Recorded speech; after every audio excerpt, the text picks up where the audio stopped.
The wind came down from the high peaks with a sound like a sharpening stone, carrying the first hard bits of snow. It was a mean wind, the kind that promised to kill anything left exposed. The gray clouds boiled over the mountains, swallowing the last of the sun at 3 in the afternoon, promising a long, dark night. Down in the canyons, where the pines clung to the rock, 3 figures moved with a quiet that was older than the wind. They were Apache women, walking where they were forbidden to walk, hunting what they were forbidden to hunt, living a life they were forbidden to live. Nalin, the oldest, walked in front, her eyes, sharp and dark, missed nothing. She saw the flick of a rabbit's ear at 50 yards, the way a broken branch meant a deer had passed hours ago. The stain of soldiers' tobacco spat on a rock 3 days old. She was sharp-willed, her heart hardened by things she had seen and things she had lost. Every step she took on this land was an act of defiance. Her parents had died in a cavalry raid, their bodies left unburied by the creek, and her memory of it was as clear as the ice forming on the water. Behind her walked Tiva, the compassionate one, the one who still listened to the spirits. She carried the poultice bag and the gutting knife.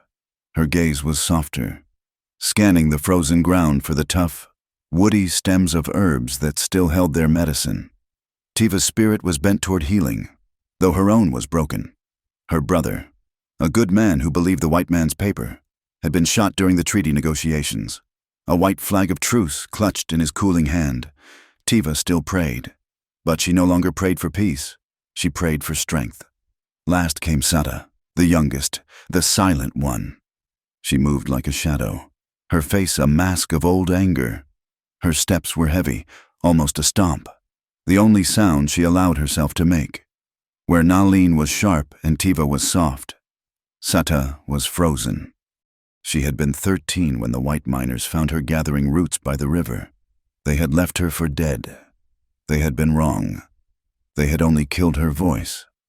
Sata had not spoken a word in 2 years. She carried a short, heavy spear, and her hand never strayed far from the knife at her belt.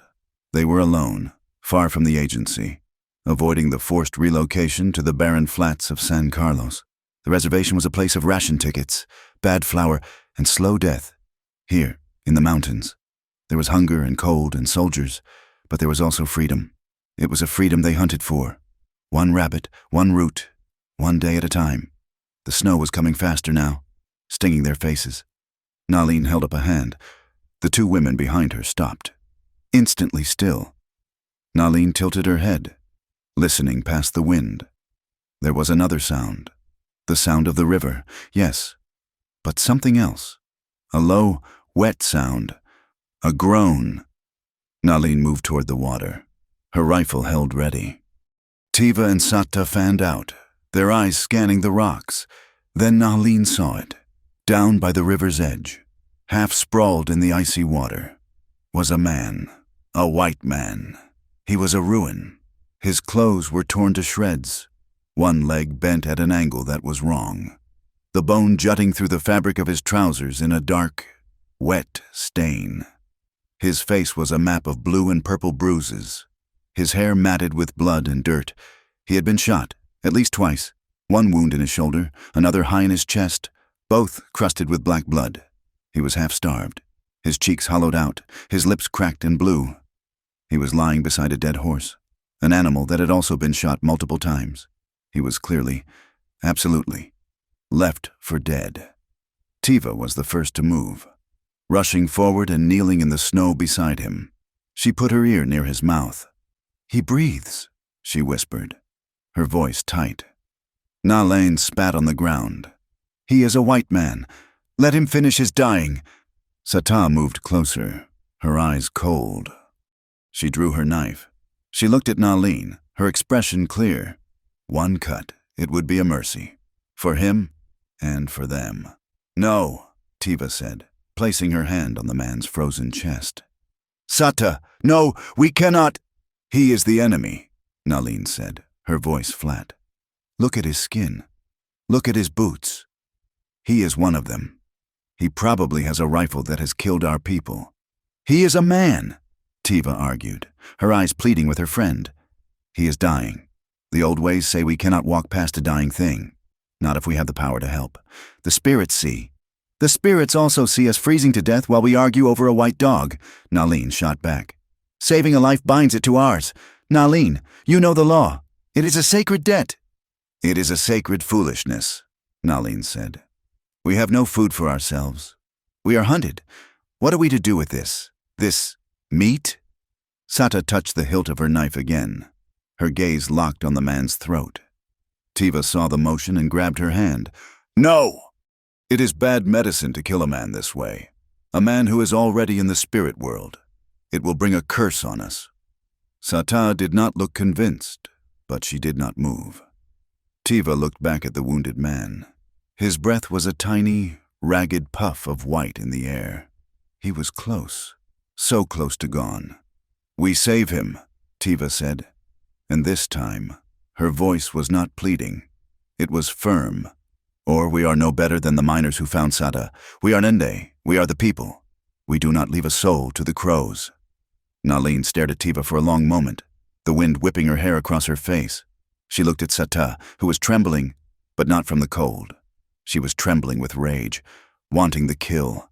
Finally, Nalin let out a long breath. You are a fool. Tiva, your heart is too soft. It will get us all killed. She looked down at the man. But he is heavy. If you want him, you will help carry him. Sata sheathed her knife with a grunt of disgust, but she moved to the man's feet. Getting him back to the cave was a nightmare. He was a big man, and even half-starved. He was a dead weight. They made a rough travois from their blankets and 2 pine branches, but the ground was steep and slick with new snow. They hauled him up the narrow goat path, slipping and cursing. Nalin pulled from the front, her muscles straining, her heart bitter with every step. Tiva and Sata pushed from behind, their moccasins sliding on the icy rocks. Twice, the travois slipped, and the man slid, his shattered leg knocking against a stone. The sound he made was not a groan, but a thin, high shriek that cut through the storm. After that, he was silent. He is dead, Nalin said, dropping her side of the poles. Tiva rushed to him, ignoring the snow that soaked her knees. She pressed her fingers to his neck. His heart is still there. It is like a trapped bird, faint. Then let us hurry, before we all freeze, Nalin said, picking up the poles again. It took them 2 hours to cover the mile to their shelter. It was a hidden cave, the mouth covered by a curtain of ancient ivy and a tumble of boulders. Inside, it was deep and dry, the air still and cold. It was their secret place, a place the soldiers would never find. They dragged him into the darkness, to the back of the cave where they kept their small fire pit. They laid him on their own sleeping furs, a sacrifice that made Nalin's jaw tighten. Tiva started a fire, her hands moving quickly, striking flint to steel, catching the spark in a tinder nest of dry moss. As the small flame grew, it lit the cave, the shadows dancing on the rock walls. Sata went for snow in a skin bag, melting it in a pot over the fire. Nalin, her face grim, took her knife. She cut away the man's ruined clothes. The work was slow. The fabric was frozen to his wounds. When she peeled the shirt from his shoulder, the blood began to flow sluggishly. He was worse than they thought. The bullet in his chest had gone clean through, but the one in his shoulder was still in there. His skin was the color of ash. Tiva came with her herb bag. She worked with a quiet intensity. She cleaned the wounds with hot water and salt. She ground juniper bark and pine pitch into a thick, black poultice and packed it into the bleeding holes. The smell of the pitch filled the cave. Sharp and clean. They took turns setting his leg. It was a brutal, bloody business. Tiva held his torso. Sata sat on his good leg. And Nalin, her face set like stone, took the shattered limb in her strong hands. She pulled, hard. The man's body arched off the furs, a terrible, silent scream passing his lips. There was a wet, grinding pop as the bones came back into line. Eli Ward passed back into the blackness before he had even left it. Nalin splintered the leg with flat pieces of wood and bound it tight with strips of deer hide. When they were done, the 3 women sat back, exhausted, their hands covered in his blood. He will die, Nalin said, cleaning her knife on a piece of moss. Maybe, Tiva said, wiping her own hands. That is for the spirits to decide. We have done our part. Sata just stared at the man, her expression unreadable in the flickering firelight. For 3 days, he did not wake. The storm raged outside, sealing them in. The wind howled at the mouth of the cave. The women took turns tending him. They forced warm broth of rabbit and bitterroot between his lips.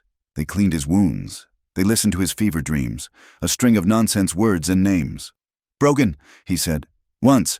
Don't shoot. Don't. Her. Don't. Tiva bathed his face, her touch gentle. Nalin watched, her arms crossed. Sata stayed as far from him as possible, sharpening her knife over and over. The sound of the stone on the steel a constant, scraping rhythm in the cave. On the 4th day, Eli Ward's eyes opened. He saw, first, a ceiling of rock, lit by a low fire. He smelled smoke and pine and a strange, sweet, earthy scent. He tried to move, and a universe of pain exploded in his leg. He cried out, a dry, cracked sound, and the faces swam into his view. 3 women, Indians. His first thought was that he was dead. These were the spirits who had come to collect him. Then he felt the pain again, and the thirst. Dead men did not hurt. Dead men were not thirsty. He stared. They stared back.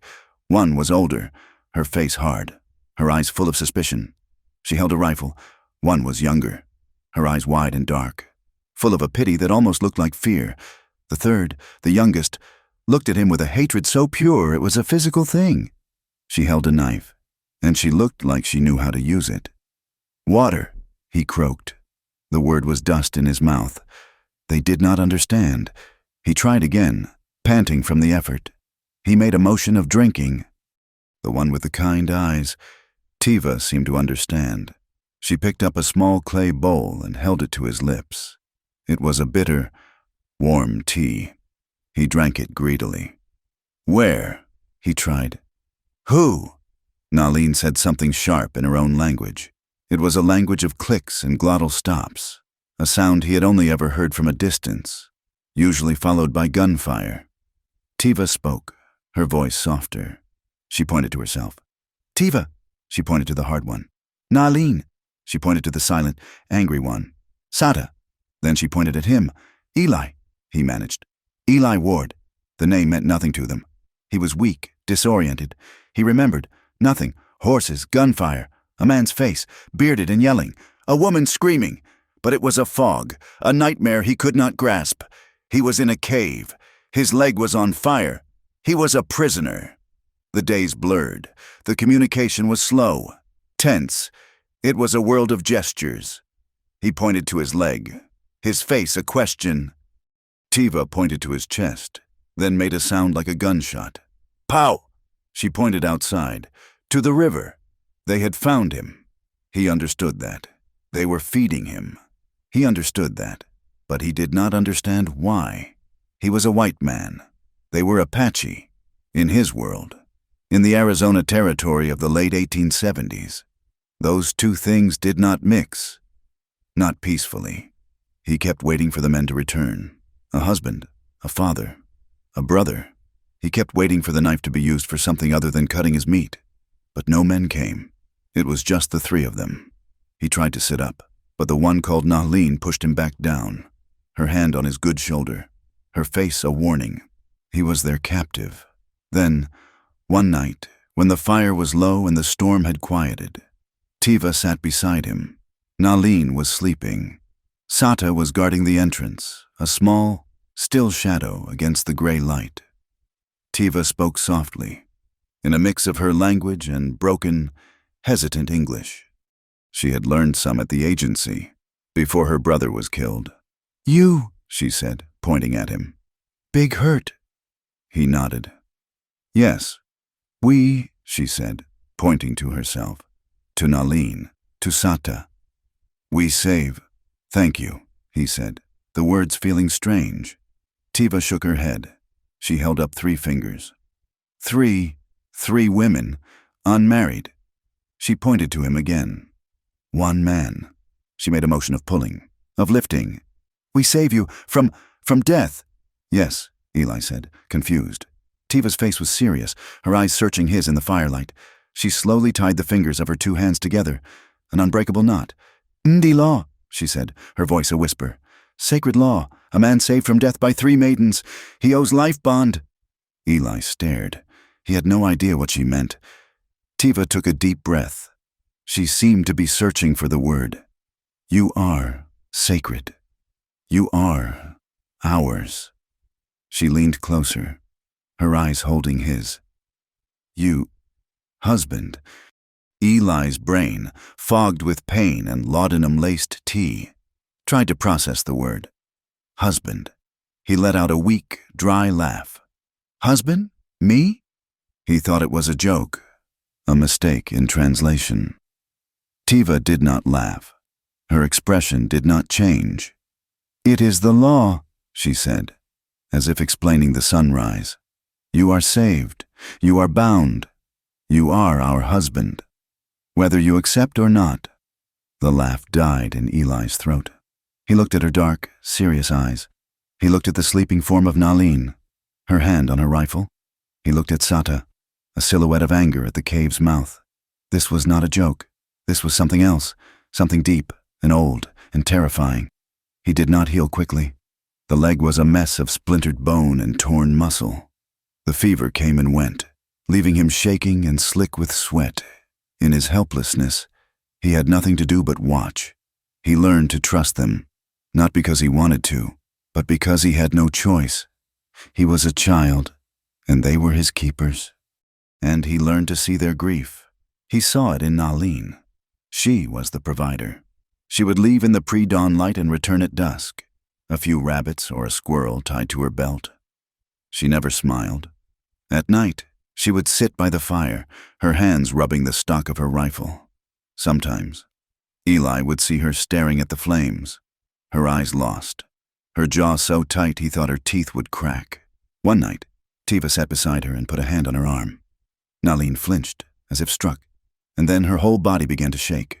She did not make a sound, but her shoulders heaved, a storm of grief passing through her. He saw it in Tiva. She was the healer.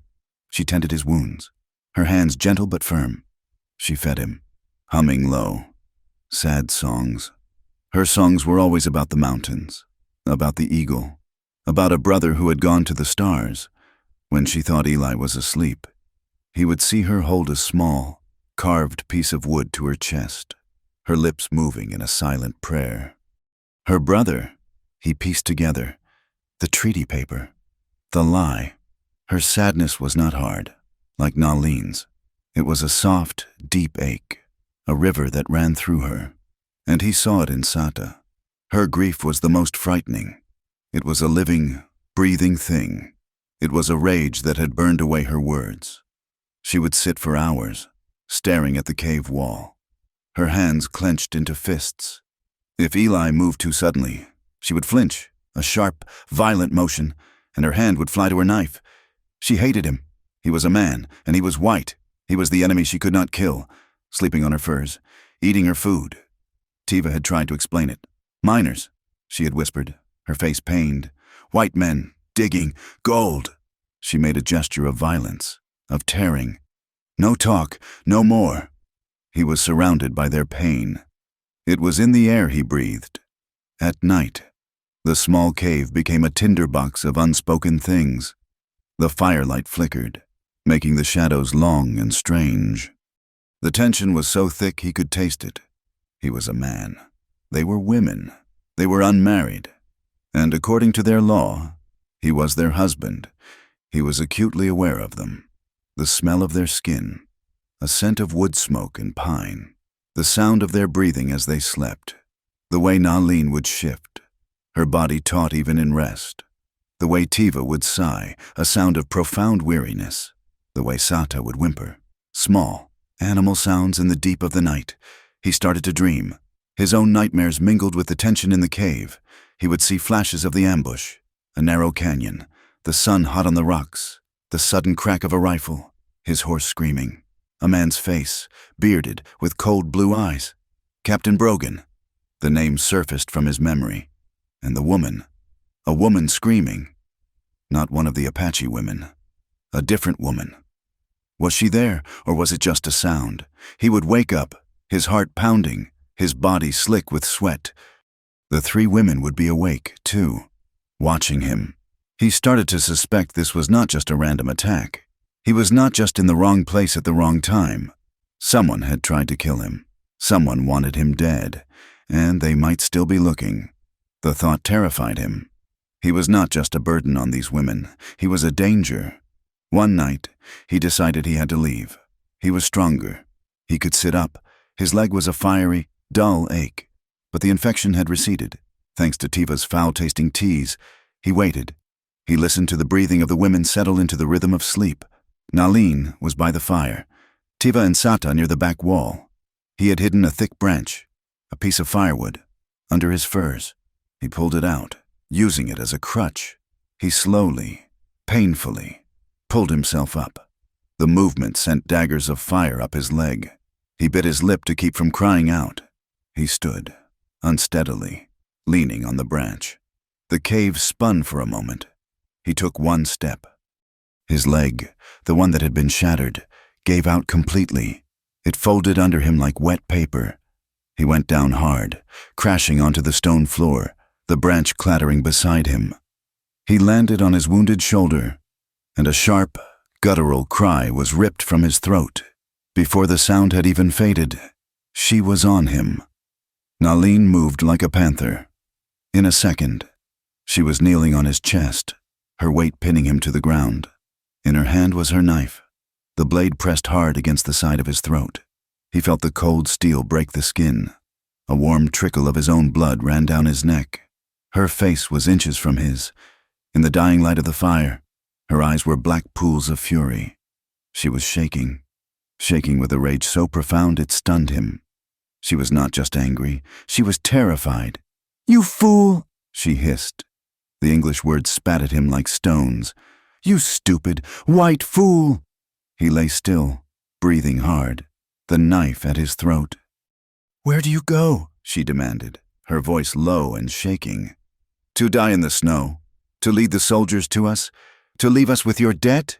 He did not understand. "Debt? You were saved," she whispered, her voice cracking. "You were taken from the river. You owe a life.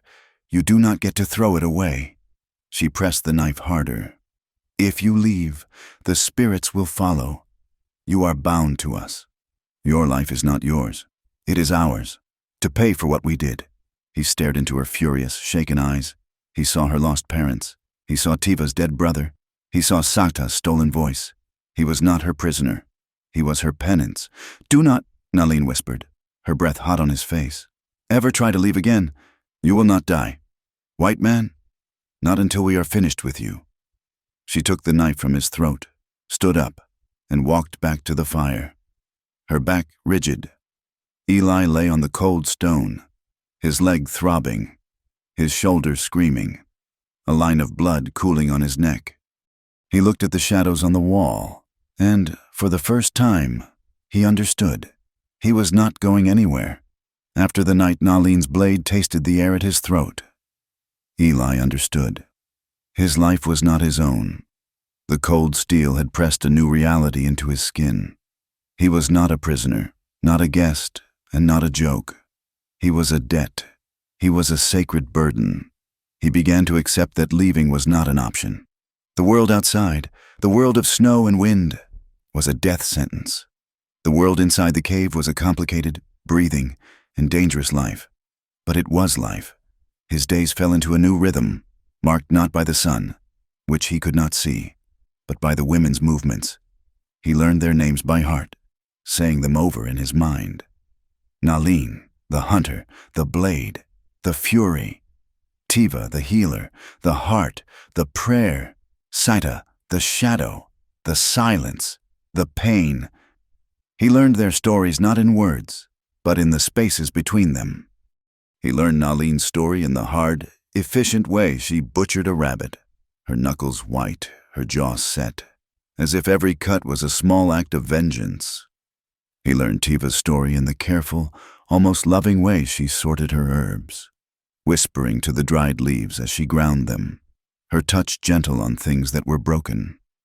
He learned Sata's story in the absolute stillness she maintained, a stillness that was not peace, but a loaded gun, her eyes following the fire, seeing things that were not there. His leg began to mend. The sharp, blinding pain settled into a deep, throbbing ache. The women, in an act of stark practicality, built him a cane. Nalin had found a sturdy, cured piece of juniper. Tiva had sanded the handle smooth with a piece of sandstone. Sata, in a surprising, quick movement, had wrapped the bottom in a piece of rawhide to keep it from slipping on the rock. It was the first thing she had done for him, rather than just near him. When the storm finally broke, after 8 days, Tiva pointed to the cane and then to the cave mouth. "Walk," she said. Nalin helped him to his feet. Her touch was not gentle. It was firm, impatient, like hauling a sack of grain. "You are not a baby. Use the leg, or lose it." He leaned on the cane, his first steps a fire of agony. The leg was stiff, weak, the muscle withered, but he gritted his teeth and moved. He followed Tiva's slow, deliberate pace to the mouth of the cave. When he pushed aside the heavy, frozen hide that covered the entrance, the light was a physical blow. It was morning. The world was a blinding, pristine white. The snow had covered everything, smoothing the hard edges of the mountains into soft, rolling drifts. The air was so cold and clean it burned his lungs. After weeks in the smoky, close air of the cave, it was like being born again. He stood there, leaning on his cane, and wept. He did not make a sound, but the tears froze instantly on his bruised cheeks. Tiva stood beside him, her face turned toward the sun, her eyes closed. She said nothing. From that day, they took him outside. They taught him. He thought he knew how to survive in the wild. He knew how to ride, how to shoot, how to track a steer. He knew nothing. Nalin taught him to make a fire. Not a white man's fire, a big, blazing, stupid thing that shouted, "Here I am. Come kill me." She taught him the Apache way, a small fire, a smokeless fire, built in a pit, using dry wood. So small you could hide it with your hat. "Smoke is a letter," she told him, her English broken but sharp. "It tells soldiers, it tells enemy. No smoke, no talk." Tiva taught him about the plants. This one, the osha root, for his lungs. This one, the flat-leafed plant, for a poultice. This one, the small red berry, was death. "The mountain gives all," she said, her hands in the snow, digging for a frozen root. "Life and death. You must see, not just look," even Sata taught him. In her silence, he watched her set snares for rabbits, her thin, strong fingers moving with a speed and precision that was mesmerizing. She was a creature of the mountain, a part of the snow and the rock. He was a clumsy, broken thing, a different species. And with this new, forced intimacy, something else began to grow in the cave. It was an awareness, a tension that was as thick and unspoken as the grief. It was in the way his eyes would meet Tiva's over the fire. She would look away, a faint flush on her high cheekbones. It was in the simple, necessary act of passing a water skin. Tiva's fingers would brush his, a touch as light as a moth's wing, and he would feel it all the way up his arm. He would see Nalin watching, her eyes narrowing. It was in the night. The cave was small. They slept close, for warmth. He was aware of every breath they took, of the scent of their hair, of the way the firelight caught the curve of Nalin's shoulder or the line of Tiva's throat. He was a man. They were women. They were his saviors. They were his jailers. They were, by their own law, his wives. The thought was a madness, but it was there, hovering in the smoke. They all tried to resist it. It was unspoken. It was dangerous. He would catch himself watching the line of Tiva's neck and would immediately look down, his heart pounding with a strange mix of fear and guilt. Nalin was the most resistant. She grew colder, her voice sharper. If he was too close, she would move away. If he spoke, she would ignore him. She was building a wall. and she was building it high. One afternoon, he was trying to help Tiva grind roots. His hand, clumsy, knocked hers, spilling the powder. "I'm sorry," he said, trying to help her scoop it up. Their hands touched in the dust. "Do not!" Naline's voice snapped from the back of the cave. They both froze. "Do not touch her," Naline said, walking into the firelight. "It was an accident," Eli said, his voice quiet. "There are no accidents here," Naline said, her eyes black. "You are a white man. She is ende. You are oil. She is water. Do not mix." She grabbed the grinding stone from Tiva and shoved it at Eli. "You want to help? Help, but keep your hands to yourself. Your touch is a curse." She turned and left the cave, her back rigid. Tiva would not look at him for the rest of the day. The tension, his healing leg, the feverish dreams of the ambush, it all began to churn in his mind. One night, he pushed himself too hard, trying to haul firewood, wanting to prove his worth, wanting to silence Naline's contempt. He slipped on the ice, and the pain in his leg was a white-hot explosion. He barely made it back to the cave, sweat pouring from him, his teeth chattering. The fever hit him like a train. His leg was on fire, the old wounds aching. The infection, which had been sleeping, had awakened. He fell into the darkness, and the memories came. He was not in a cave. He was in Texas. The sun was a hammer. The dust was thick, tasting of alkali and sweat. He was riding with Marshal Jedediah Pike, a good man, a fair man. They had been tracking a land baron, a man named Harrison, for 6 months, a man who stole land, who diverted water, who hired gunmen to burn out homesteaders. They had him. They had the proof. They had 2 of his men, ready to talk, and then the soldiers had shown up, a full company, led by a captain with cold blue eyes, Captain Brogan. "This is military jurisdiction. Marshal," Brogan had said, his voice smooth, his hand on his revolver. "Mr. Harrison is a vital contractor for the United States Army. These men are under my protection." Pike, who had seen too much, had tried to argue. Brogan had just smiled. "We'll take your prisoners." "They're not prisoners," Eli had said, his own hand on his gun. "They're witnesses." "They're whatever I say they are, son." The standoff had ended. Pike had been forced to back down. But Eli, young and full of righteous fire, had followed. He had found Brogan's camp. He had listened. And he had heard Brogan giving the order to his sergeant. "Take the prisoners out, the ones who talked, and the marshal's man. If you see him, no witnesses. Sergeant, none." Eli had run. He had found Pike. "They're going to kill them. Jed, they're unarmed." They had ridden hard. 2 men against a company. They had found them in a dry wash. The 2 witnesses, their hands bound, on their knees. Brogan's sergeant was raising his rifle. "No!" Pike had yelled, riding down into the wash.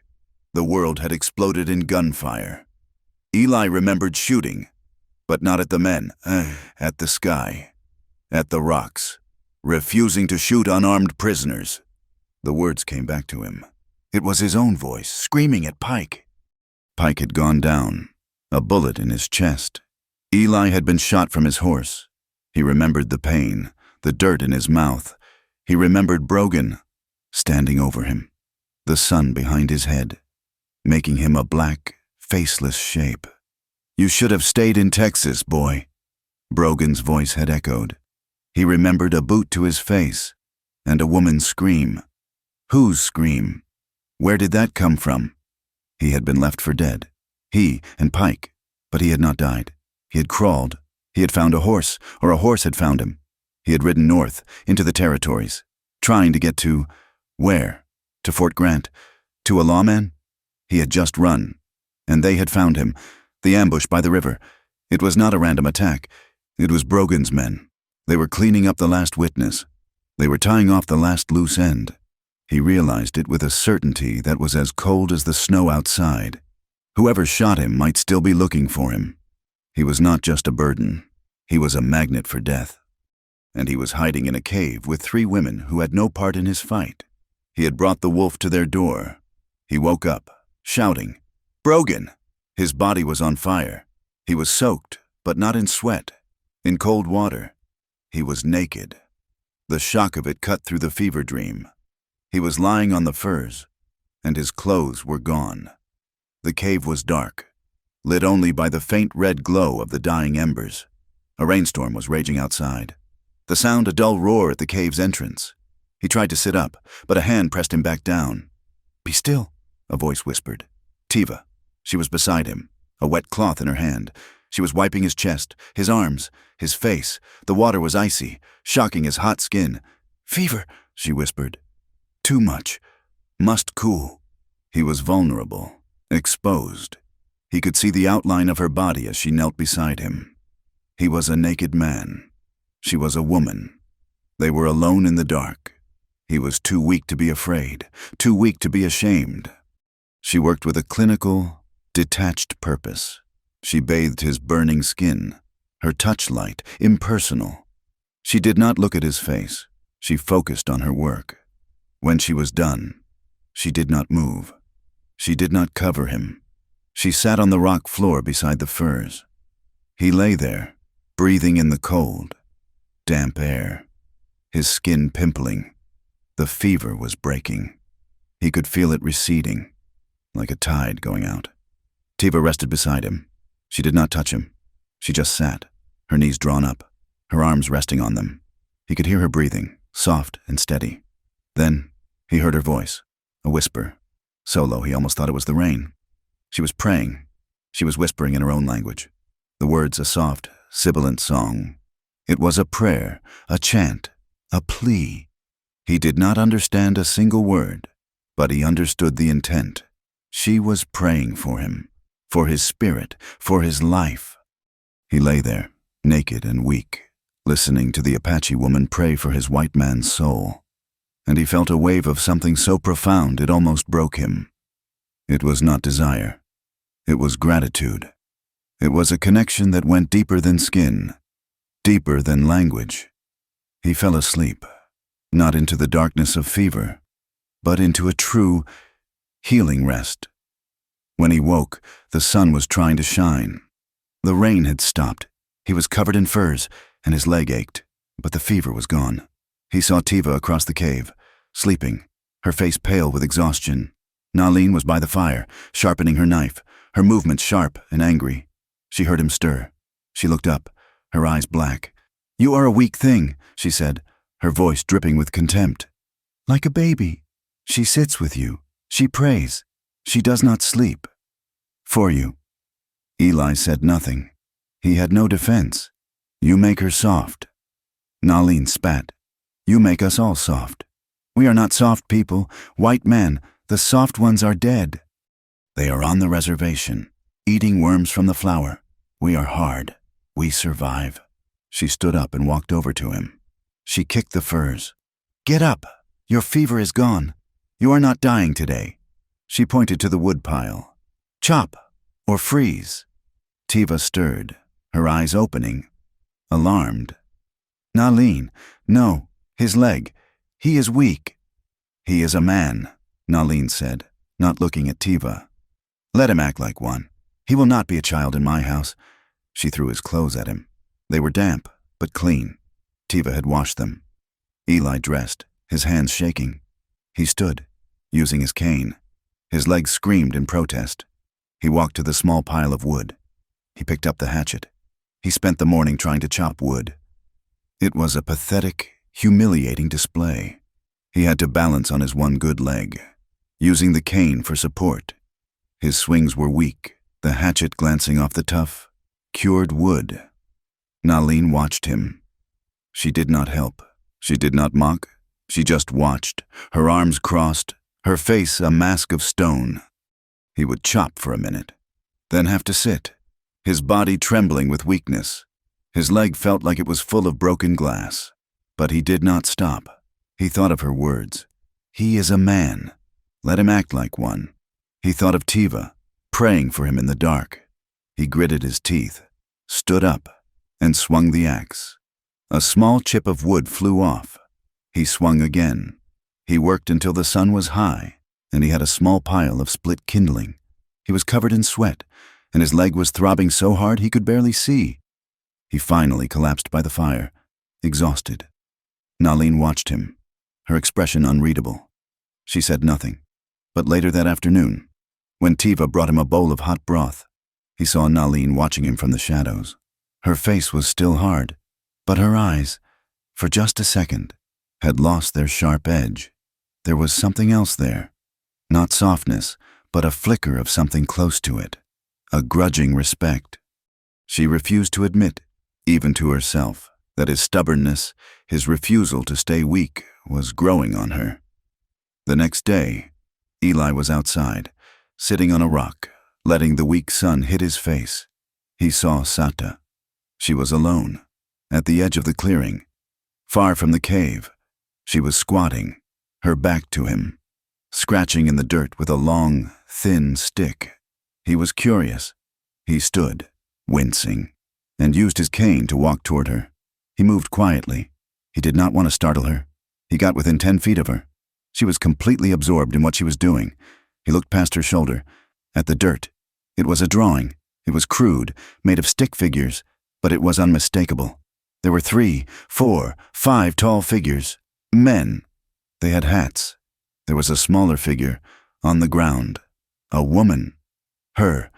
There were lines all around them. Fire. And dark. Angry scratches in the dirt. Blood. His stomach turned to ice. He had known, in his mind, what Tiva had meant. Miners, white men, violence. But seeing it, drawn in the dirt by the hand of the girl who had lived it, was a different thing. It was a punch to the gut. He saw the men, the fire, the blood, and the small, broken figure on the ground. "Sata?" he whispered. The name was barely a breath. She reacted as if he had shot her. She screamed, a high, thin, scraping sound. The first sound he had ever heard her make. It was a sound of pure terror. She whirled around, her eyes wide, seeing not him, Eli, but the ghosts from her drawing. She saw him. She saw his face, his white face. Her expression changed from terror to a bottomless, burning hatred. She shrieked again and began scrubbing the drawing with her feet, destroying the images, kicking up dirt and snow, as if trying to erase the memory itself. Then she turned and ran. She scrambled up the rocks, away from the cave, away from him, moving like a frantic, wounded animal, until she was gone. Eli stood there, his heart like a stone in his chest. He looked at the meaningless, scrubbed patch of dirt. He saw the face of Captain Brogan. He saw the miners. He saw his own skin. "Your touch is a curse." Nalin's words came back to him. He had never felt more like a monster. He was sitting by the fire that night, the cave silent, the tension thick and poisonous. Sata had not returned. Nalin and Tiva were out looking for her. He felt responsible. He felt useless. Tiva and Nalin returned just after dark, dragging Sata between them. She was not hurt, but she was limp, her spirit gone, her face once again a frozen mask. Nalin shot Eli a look that could have killed. He looked away, ashamed. Later, after Sata was asleep, curled in her furs, Tiva came and sat near him. The fire was low. "It is not you," she whispered. He looked at her. "It is my face, my skin." "It is them," she said. "The men, not you." "It feels like me," he said, his voice rough. They sat in silence for a long time. The only sound was Sata's breathing, quick and shallow. A nightmare sleep. Tiva began to hum. It was a low, simple tune, a sad tune, but a gentle one. It was a song. He realized that she hummed when she worked, when she sorted her herbs. "What is that?" he asked. "A song," she said, "for sleeping. My mother sang it, for my brother. It's beautiful," he said. "It is for children, for spirits, to tell them, you are safe. The night is watching. Sleep." He listened. The simple, repetitive melody was calming. "Teach me," he said, the words surprising him. Tiva looked at him, her eyes wide. "Teach me," he said again. "The sound.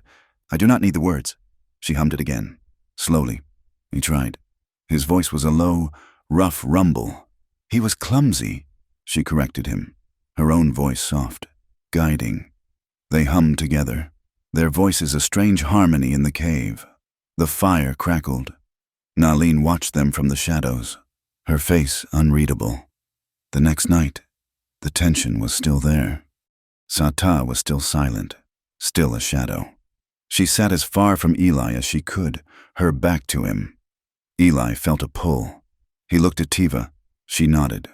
Once. He took a breath. He began to sing. It was not a hum. He sang the melody, softly, his voice rough. He did not have the words. So he used a low, open sound. The sound filled the cave. Sata froze.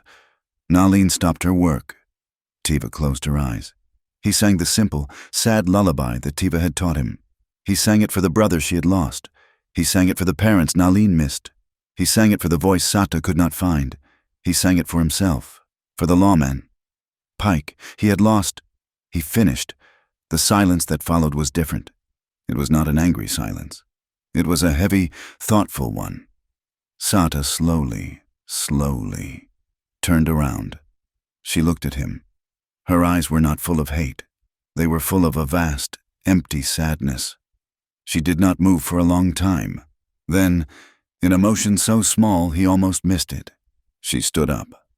She crossed the small space of the cave. She sat down on the ground, near his good leg. She did not look at him. She stared at the fire, but she was there. Eli's heart was pounding. He looked at her small, thin hand, resting on her knee. Her knuckles were white. Slowly, so slowly he thought his muscles would cramp. He reached out his own hand. He rested it on the ground, near hers. He waited. Then he gently, carefully, laid his hand over hers. She flinched. Her whole body went rigid. He expected her to scream, to pull away, to bite him. He held his breath. She did not move. He held her hand. It was small, cold, and trembling, but she did not pull away. The fragile piece, woven from lullabies and held hands, lasted only as long as the next hunter's moon. It was broken by a visitor. She was an old woman, a distant cousin of their mother's, who lived with a small, hidden band of Chiricahua 3 canyons over. She arrived at dusk, her face a web of wrinkles and worry.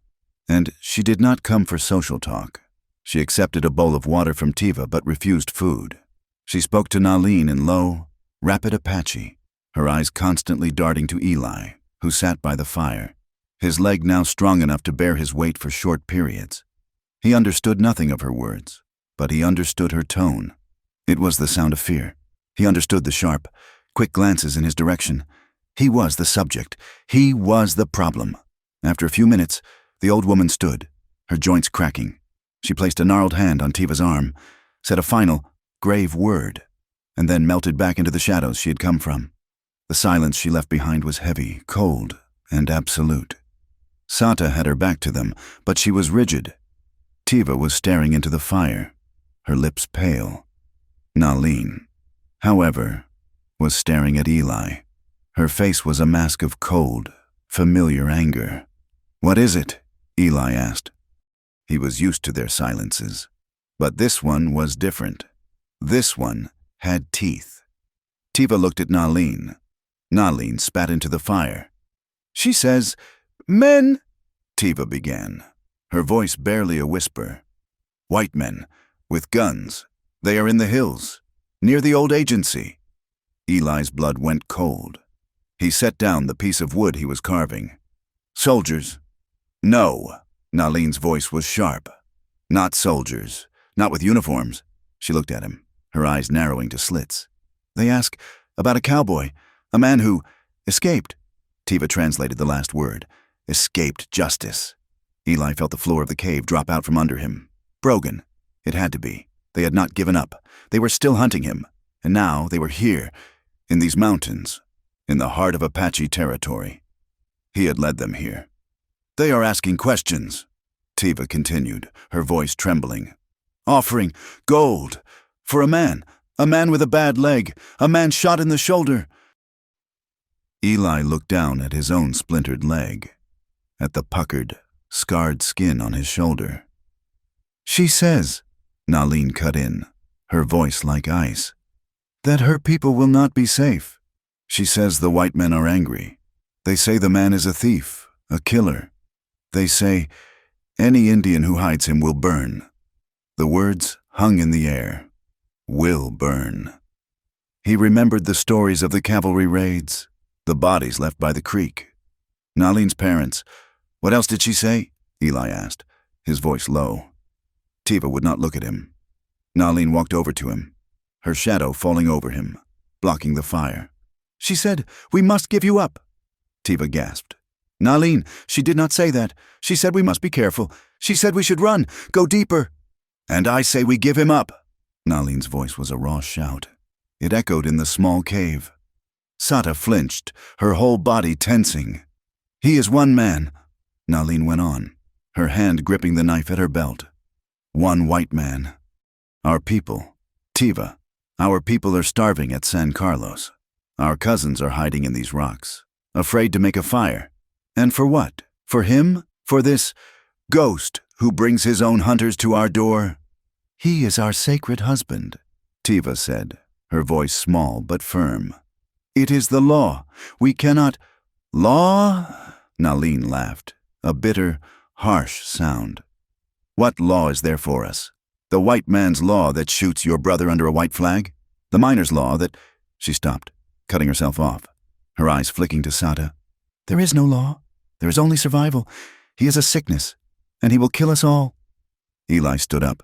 He used his cane, but his good leg was shaking. "She's right," he said. Tiva and Nalin both froze, looking at him. "She's right," he said again, his voice thick. "I am a sickness. I am a danger. I never should have. I never wanted to bring this to you." He looked at Tiva. "I am not your husband. I am a white man, running." He looked at Nalin. "You will not have to give me up. I will go." "Eli, no!" Tiva whispered, starting to stand. "It is my fight," he said, his voice hardening. "My past. They are hunting me. Not you. I will lead them away. I will go north." "You are a fool," Nalin said, her voice flat. "You cannot walk 10 miles. Your leg is weak. The snow is deep. You will die, and they will find your body, and they will know we were here." "Then I will die far from here," he said. He turned and went to the back of the cave, to the small pile of furs that had been his bed. He sat, his back to them, and began to wrap his feet in extra strips of hide, preparing for the cold. The debate was over. He had listened to them argue over his life as if he were a piece of meat. He would not be their burden, and he would not be their curse. He waited until the deepest part of the night. He waited until the breathing in the cave had evened out, until Nalin's restless turning had stopped, until Tiva's soft sighs had faded into true sleep. Sata, as always, was a silent, still lump in the darkness. He had prepared. He had a small bundle, his cane, a pouch of Tiva's dried meat, a skin of water, and the hatchet. It was not enough. He knew it was not enough, but it was what he had. He stood, the movement slow, agonizing. His leg ached in the cold, a deep, bone-felt protest. He listened. Nothing, just the sound of the wind outside. He took a step, leaning on the cane. The rawhide Sata had wrapped on the bottom made it almost silent on the stone floor. Another step. He was past the fire pit, the embers a faint red eye in the dark. He was at the cave mouth. He gently, so gently, pushed aside the heavy hide. The cold hit him in the face.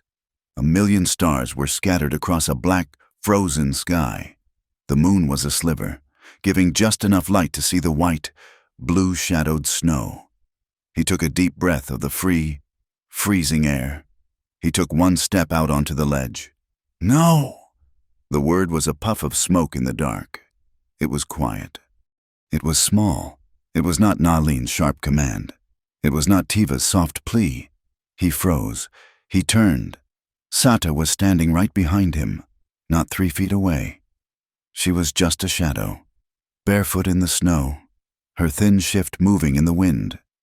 He had not heard her. She had followed him like a ghost. He thought he had imagined it. It was the first word he had ever heard her speak. It was rusty, cracked, unused. "Sata," he whispered. "Stay." She said it again. The word was stronger this time. It was not a plea. It was not an order. It was a statement. "Stay." She was staring at him, her face a pale oval in the starlight. He could not read her expression. He looked out at the vast, cold, empty mountains, a world of white, waiting to kill him. He looked back at the shadow in the cave mouth. He was a dead man either way. But her word, that one word, had pulled him back. It was an anchor. He had been running from his past. He had been running to save them. And the one who had seen the worst, the one who had every right to hate him, had just told him to stay. He let out a breath he did not know he was holding. It turned into a cloud of white. He felt the strength, the righteous anger that had fueled his escape, drain out of him, leaving him weak and shaking. He nodded. Once. He turned and limped back into the cave. She followed him and pulled the hide closed, sealing them in the darkness together. He did not go back to his furs. He sat by the fire pit and poked the embers with a stick, bringing a few small, hesitant flames back to life. Sata sat across from him, her knees drawn up, watching him. The firelight grew, and he saw Tiva was awake. She was sitting up, watching them. And then Nalin, who had not been asleep at all, sat up too. They were all there. The jury was back. "You are a fool. Eli Ward," Nalin said, her voice not angry, but weary.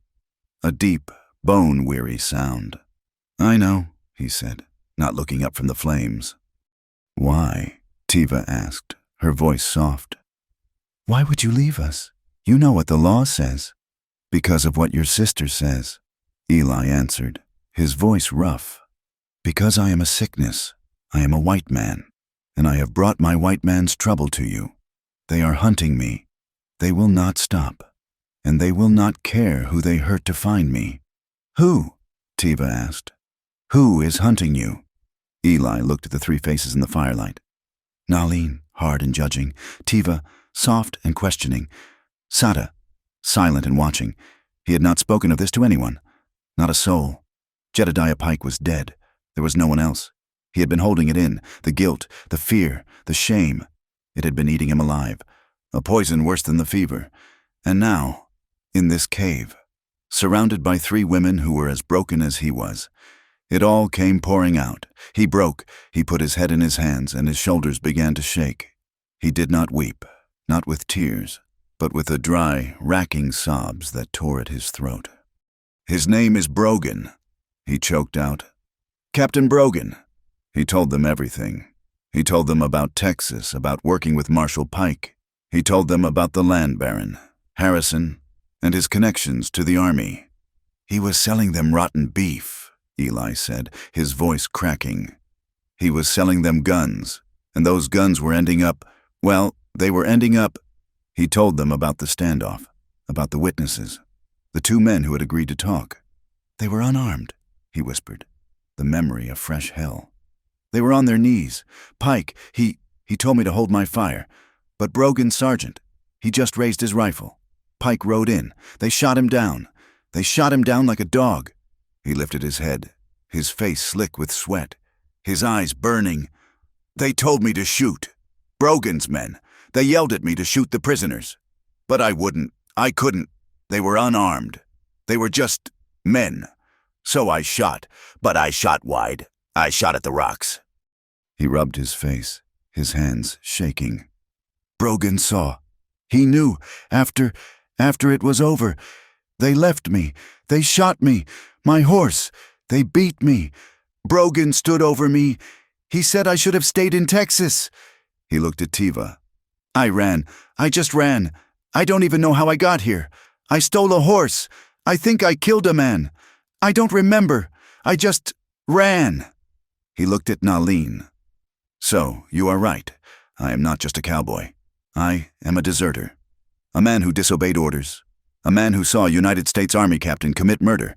And that man, Brogan, he is not a man who leaves a witness. He wants me dead. And he will not care how many Apache women he has to kill to make it happen." He finished. The confession lay in the middle of the cave, ugly and raw. The silence that followed was absolute. Sata had not moved. Nalin was staring at him, her face impossible to read. Tiva was crying. Slowly, she stood up. She crossed the fire. She knelt in front of him. He was still looking down, ashamed, empty. She put her hand on his cheek. It was trembling. "You are a good man, Eli Ward," she whispered. He looked up, his eyes full of pain. "I ran, Tiva. I left Pike to die. You lived," she said, her voice fierce, tears running down her face. "You lived. You did not shoot. You did not become them." He stared at her dark, tear-filled eyes. He saw her lost brother, her grief, and she was looking at him, not with pity, but with a deep, aching understanding. She saw his pain. She was not afraid of it. She leaned in, and her lips touched his. It was not a gentle kiss. It was desperate, trembling, and full of salt. It was the taste of her tears, and his. It was a kiss of shared grief, a raw, fumbling, human act in the face of so much death. It was a spark of life in a cold, dark place. The kiss lasted only a second, but it changed the air in the cave. It broke when Nalin stood up, the sound of her moccasins on the stone like a gunshot. Tiva pulled back, her face flushed, her eyes wide with what she had done. Nalin was standing in the shadows, just outside the ring of fire. She was trembling. Eli could see it. Her hands were clenched into fists at her sides. She was furious. Her eyes were on Tiva, then on Eli, then on Tiva again. But as Eli watched her, he saw something else beneath the fury. It was not just anger. It was conflict. It was a deep, burning jealousy. She was furious with them, but she was also furious with herself, because in that moment, as she watched her sister kiss the white man, she knew, to her deepest shame, that she had wanted to do the same. She turned, her back to them, and stalked to the mouth of the cave, where she stood, a rigid sentinel, staring out at the snow. The days that followed were a new kind of tension. The air was charged. Nalin would not speak to Tiva, and she would not look at Eli. Tiva was quiet, her face full of guilt and a new, strange tenderness. Eli felt changed. The confession had emptied him, but the kiss had filled him with something new, a warmth, a terrifying, complicated warmth. Sata was the only one who seemed unaffected. She had made her choice. The change came 3 days after the kiss. Eli woke up, as he always did, to the cold, but the cold was different. There was a warmth pressed against his chest, a weight. He opened his eyes. In the pre-dawn gray, he saw a tangle of black hair. Sata. She was asleep, curled on his chest, her head tucked under his chin. She was small, light as a bird, her breathing deep and even. She was curled against him like a child seeking comfort from a nightmare. He lay perfectly still. He was terrified to move. She had come to him in the night, in her sleep, or in a waking decision, and had chosen him. He, the white man, the source of her trauma, was now her safe harbor. The trust of it was so profound, so absolute. It broke his heart. He heard a sound. He looked up. Nalin was standing over them, her arms full of firewood. She was staring down at the two of them. Her face was stone. She put the wood down, very quietly. She walked over to him, so she was kneeling beside his head. She leaned in, her voice a whisper, so low it would not wake the sleeping girl. Her voice was not angry. It was not hot. It was cold, cold as the river, cold as the grave. "White man," she whispered. You listen to me." He met her eyes. Nalin nodded at Sata, "is broken. Tiva is a fool for spirits, and I am all that is left to protect them." "If you touch them," she whispered, her eyes burning into his. "If you touch any of them without honor, I will not tell you to leave. I will not send you to the soldiers." She leaned closer, her breath smelling of bitter root and smoke. "I will take my knife. I will cut you. and I will bury the pieces so deep in these mountains that not even your own white god will ever find your soul." She stared at him for a long, hard second. To be sure he understood. He understood. This was not a jealous threat. This was a sacred promise. He nodded. Once. "Good," she whispered. She stood up, her face a mask once more, and turned to the fire. Eli lay there, the warm, trusting weight of Sata on his chest, the chill of Nahleen's promise on his skin. He was trapped. Later that day, after Sata had woken and, with a small, embarrassed sound, had scrambled away, Eli knew he had to act. He found Nahleen and Tiva by the spring, breaking ice to get to the water. Sata was a short distance away, checking her snares. "Nahleen," he said. She did not turn around. "You spoke to me this morning," he said, his voice firm. "About honor." Nahleen stopped, her hand halfway to the water. She stood up, slowly, and faced him. "I need to know," he said. "What does it mean? What is this honor? You call me husband. You say I am bound. What does it mean?" Tiva looked at Nahleen, her face pale. Nahleen held his gaze. "It is not your honor, white man. It is ours." "Then tell me," he said, his voice raw. "Tell me what I am. Tell me what I am supposed to be." Tiva stepped forward, her voice low. "The law is old, Eli. It is from the first times, when the world was new." She took a deep breath. "A sacred husband, a man saved by three, has one life, to protect, to provide, to never, ever abandon." He looked at the three of them. "A hunter, a healer, a ghost. Protect you?" he said. "I cannot even protect myself. I'm a cripple. Provide? I eat your food. I'm a burden." "You are healing," Tiva insisted. "You are strong, and never abandon." He looked at Nahleen. "You want me gone. You said so yourself." "What I want," Nahleen said, her voice tight, "is for my sisters to be safe. So that is the price," Eli said. "I protect you. I provide. I stay." Tiva nodded.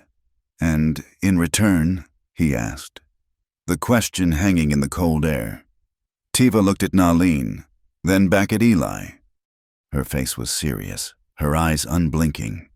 "In return," she said, her voice clear, "you share our fire, you share our food, and you share our body." Eli stared. He had known, but hearing it said, so plain, so clear, it was a business transaction, a spiritual one, a physical one. "It is one life, Eli," Tiva said, pleading. "We are bound to you. Your soul is tied to ours. We guard it. You guard us." They asked him to choose. He saw the three of them. Nahleen, her hand on her knife, her heart buried under a mountain of anger. Tiva, her soul open, her heart soft, her body trembling from a single, desperate kiss. Sata, watching from the rocks, a broken bird, her hand in his, and he looked at himself. Eli Ward, a man who ran, a man who was hunted. "Choose," Nahleen said, her voice flat.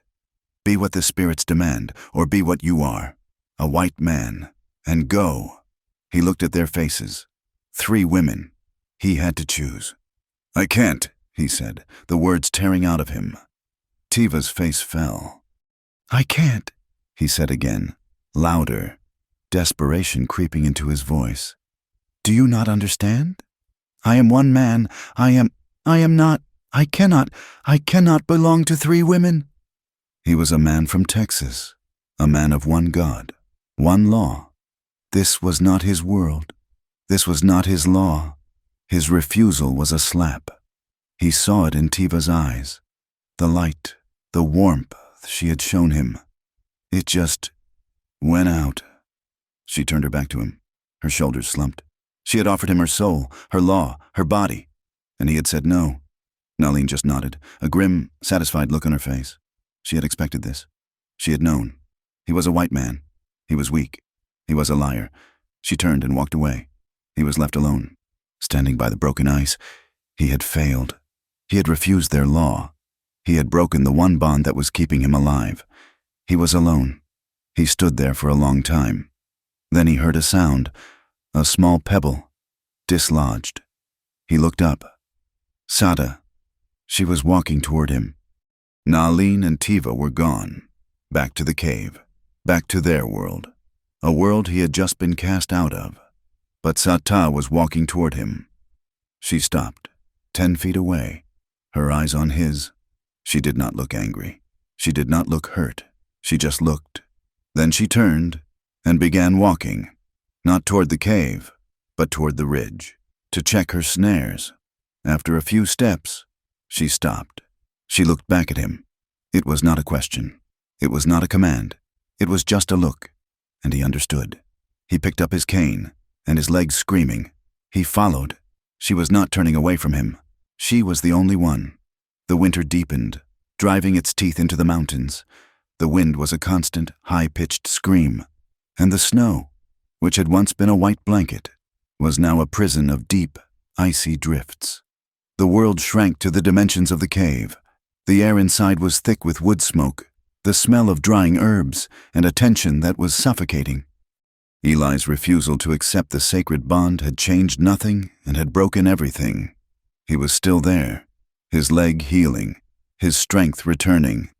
But the fragile connection he had forged with Tiva was gone, replaced by a polite, aching sadness. She still tended to him, but her eyes were veiled, her touch purely clinical. Nalin was exactly as she had always been, cold, sharp, and impatient. Only now, her coldness held a bitter edge of vindication. She had known he was a coward, and he had proven her right. Only Sata remained. She was his shadow. Where he sat, she sat, 10 feet away. When he limped to the spring for water, she followed, her small spear in hand, watching the rocks above. She did not speak, she did not touch him, but she was there, a silent, devoted, and constant guard. Her loyalty, which he had not earned and could not understand, was a heavy weight on his conscience. He was an island of one, with a single, silent inhabitant. The routine was broken by the return of the old woman. She came during a blizzard, appearing at the cave mouth like a ghost, covered in ice. Tiva's name was a croak on her frozen lips. They pulled her in, wrapped her in furs, and gave her hot tea. This time, she was not just worried. She was terrified. Her hands, which she held to the fire, would not stop shaking. She spoke for a long time, her voice a low, urgent torrent of Apache. Nalin and Tiva listened, their faces growing harder, paler. When the old woman finished, she looked at Eli. It was a look of profound, weary hatred.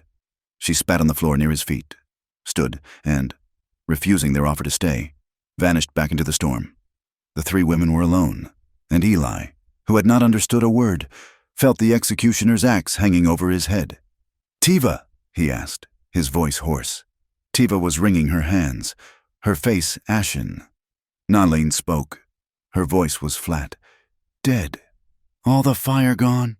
"There is a man at the lower camp." "A white man? Brogan?" Eli's heart hammered. "No," Nalin said. "Worse, a bounty hunter." Eli's stomach clenched. A bounty hunter was not a soldier. A bounty hunter had no rules.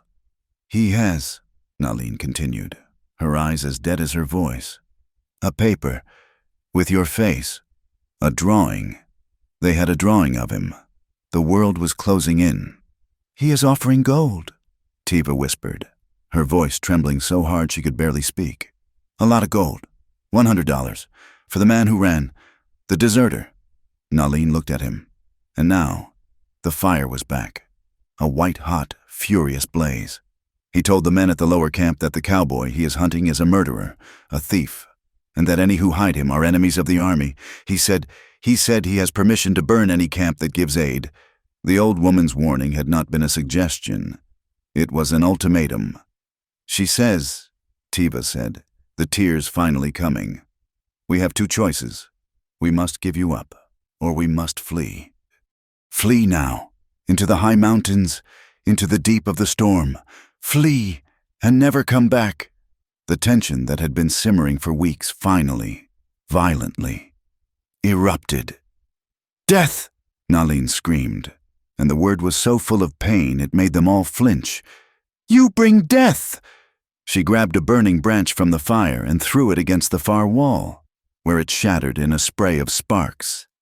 Sata let out a small, terrified sound and retreated to the deepest shadows. "I told you!" Nalin advanced on Eli, her fists clenched. He stood, using his cane, but she backed him against the rock wall. "I told you he was a curse, a white dog, and you, Tiva, with your spirits, your sacred law. Look what your law has brought us." She pointed a shaking finger at Eli's face. "His face is on a paper. They are hunting him, not just soldiers, but men who kill for money. They will come here. They will find us.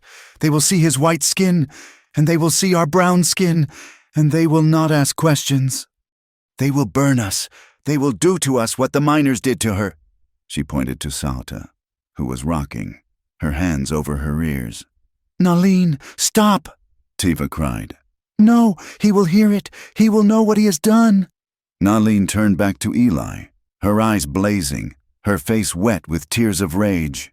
"My parents died for nothing. Your brother died for nothing, but I will not let Sata die for him. We will give him up, now. Tonight." "No!" Tiva's voice was a shriek. "Yes, it is our lives, or his." Eli looked at the two sisters, their faces torn with grief and fury. He looked at Sata, a small, broken thing in the corner. He saw the drawing of his face, the gold, the bounty hunter, the fire. He had brought this. His past had finally caught them. "You will not give me up," he said, his voice quiet. Nalin stared at him, her breath coming in ragged gasps. "I will." "You will not," Eli said, his voice gaining strength. "Because I am leaving." He pushed himself off the wall, his own face set. "You are not leaving," Nalin said, her voice full of contempt. "You are a cripple. You will die." "Good," Eli said. "That is the point. I will go. I will walk east, toward the lower camp. They will find me. They will see me. Alone. They will have their man. And they will leave you be. They will have no reason to come up here." He limped to his furs, gathering his meager things. His cane, his hatchet. "Eli, no," Tiva pleaded, grabbing his arm. "You cannot. The law. You are ours. Your life is ours." "Then this is how I pay the debt," he said, gently removing her hand. "I am bound to protect you. This is the only way. I am leading them away." "You are already ours," Tiva said, her voice breaking. "You cannot leave. Your soul is here. You will be forsworn." "My soul is the one thing that is not on that paper," he said, his voice rough. "Let me do this. Let me save you. It is the only thing I have left to do." He turned to Nalin. "You will not have to give me up. You will be safe." Nalin just stared at him, her face a confusion of hatred, shock, and a strange, new, unwanted flicker of respect. He was ready. He had his bundle. He turned to the cave mouth. Tiva was sobbing. "No, I will not let you. The spirits will not forgive us." She stood in front of the entrance, blocking his way, her arms spread wide. "You are not leaving. Eli Ward. You are our husband. You will stay. We will all die here, together. But you are not leaving." Her words. "We will all die here," hung in the air. Eli stopped. He looked at her defiant, tear-streaked face. He was not leaving. He was not their prisoner. He was their fate. The fight was over. The decision had been made. That night, the cave was a tomb.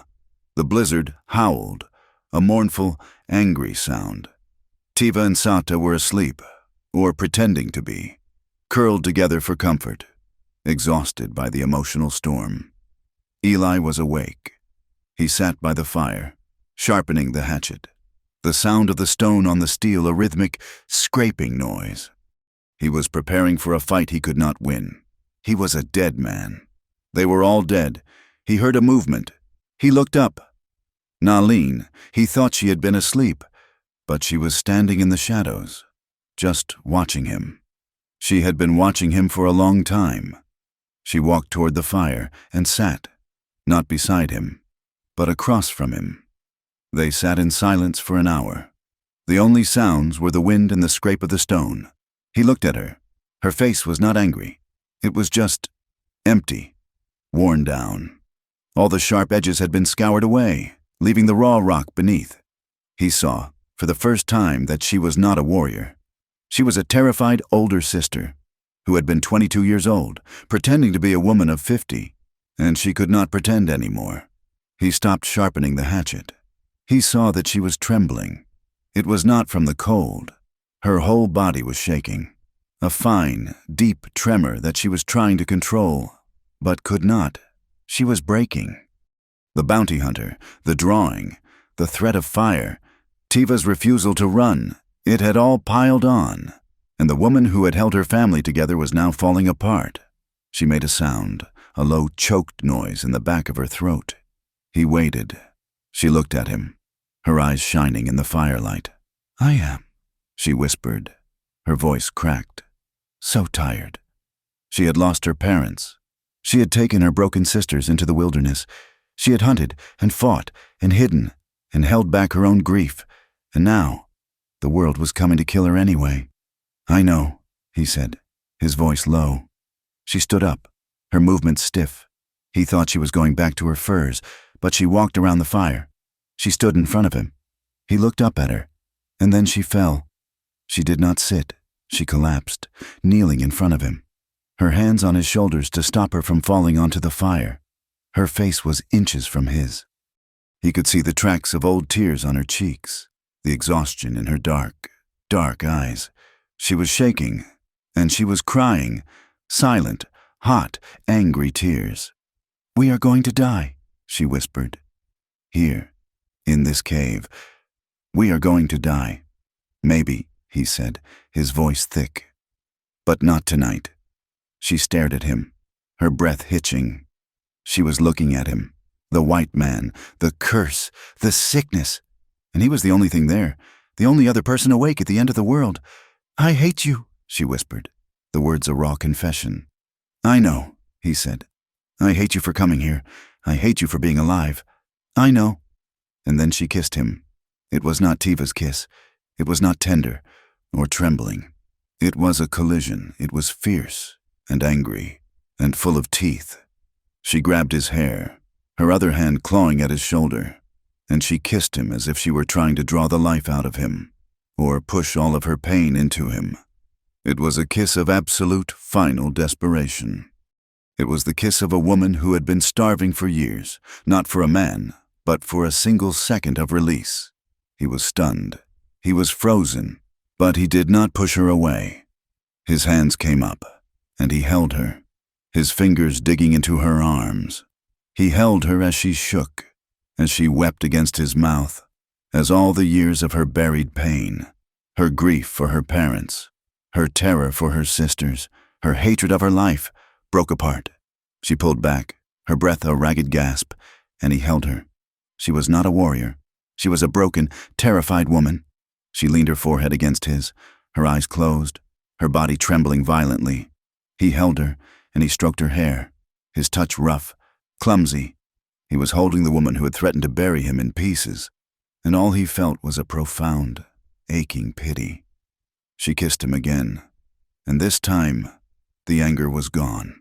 It was just need, a raw, bottomless, human need. She pulled at his shirt, her hands clumsy, desperate. He understood. This was not about desire. This was about oblivion. This was about finding one moment of life before the death they all saw coming. He lifted her. She was strong, but she was light.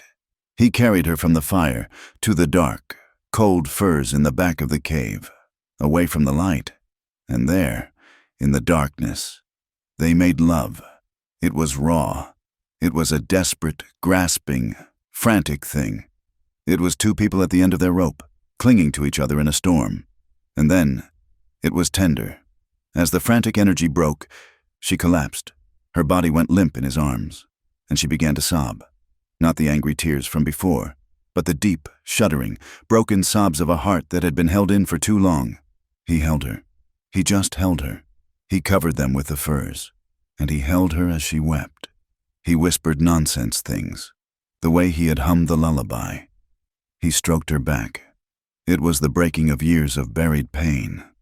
She had been strong for so long, and he, the man she hated, was the only one she could be weak for. She cried herself to sleep in his arms, her body finally still, her breathing finally deep. Eli lay awake for the rest of the night, holding her. He listened to the blizzard. He listened to the breathing of Tiva and Sata, and he knew, with a terrible, aching certainty, that everything had just changed. In the first gray light of morning, he woke. He was alone. The furs beside him were cold. Nalin was gone. He sat up, his body aching, his heart a cold stone. He looked around the cave. Her rifle was gone. Her hunting pack was gone. She had left. She had gone out into the storm, to hunt or to run, or to simply not be there when he woke up. He felt a wave of shame so profound it made him sick. He had betrayed Tiva. He had betrayed Saita's trust. He had taken advantage of a woman at her weakest. He was a monster. He was exactly the animal she had always accused him of being. He heard a sound. Tiva. She was awake, sitting by the fire, her back to him. She was feeding small sticks into the embers. She knew the cave was too small. The air was too thick. She had heard, she had felt, she knew. He sat there, naked under the furs, and waited for the judgment. She did not turn around. She just spoke, her voice quiet, almost conversational. To the fire. She is gone. Yes, Eli said, his voice a dry croak. She went to check the high snares. Before the sun, in the storm. She never does that. She is ashamed. Eli could say nothing. You are, Tiva said, still not looking at him. A man of great power, Eli Ward. You have broken my sister, the one who could not be broken. Eli threw back the furs and stood, pulling on his clothes, his hands shaking. He felt like a criminal. Tiva, I did not, it was not. He stood behind her, helpless. I am sorry. I expect you to be furious. Furious! She finally turned. Her face was not angry. It was pale and sad, but her eyes were clear. She is my sister, Tiva said, as if that explained everything. Her pain is my pain. Her release is mine. He stared, not understanding. You are a white man, she said, and for the first time, it was not an accusation. It was a statement of fact, an explanation for his ignorance. You do not understand. You refused us. You refused the law. You said you could not belong to 3 women. That was your shame. That was your sin. She stood up, and she was close. Her eyes were searching his. Last night, she said, her voice dropping to a whisper. My sister, the one who hates you, the one who would rather die than touch you, she accepted the law. She came to you. She took you. She sealed the bond that you refused. He was stunned. What? She broke her pride. She broke her grief. And she accepted her fate. She accepted you. She is no longer ashamed of the law. Eli. She is ashamed that she was the first. She is ashamed that she took what was ours, all of us, for herself. Tiva reached up, her hand trembling, and touched his cheek. We already share you, she whispered, her eyes filling with tears. Your soul is tied to ours. My sister has shared your body. She has shared her pain with you. She leaned in, her gaze intense. Now, she whispered, let us feel it. And she kissed him. It was her kiss, gentle, trembling, and full of a sad, sweet, spiritual power. It was not the desperate kiss by the fire. This was a kiss of acceptance, of completion. We are one life, she whispered against his lips. What you do to her, you do to me. What you give her, you give me. Do you understand now? He looked into her eyes, and he finally understood. This was not about lust. This was not about love, not as he knew it. This was about survival. It was about shared souls, a sacred, binding law that was stronger than grief, stronger than hatred, and, perhaps, stronger than death. That night, Nalin returned. She was covered in snow, 2 rabbits at her belt. She did underscore not look at Eli. She did not look at Tiva. She just put the food down, cleaned her rifle, and sat by the fire. The silence was different. It was not angry. It was heavy, Finished. When it was time to sleep, Eli lay down on his furs. He heard Tiva lie down, not on her own furs, but beside him, on his right. She did not touch him, but she was there, her warmth a presence. He heard Sada. She came, as she had before, and curled up, not on his chest this time, but against his side, under his arm, her hand clutching his shirt. Then he heard the last movement. Nalin. She did not go to her own bed. She lay down on his other side. The left. She lay on her back, her arms crossed, staring at the roof of the A-cave. The three women. They were beside him.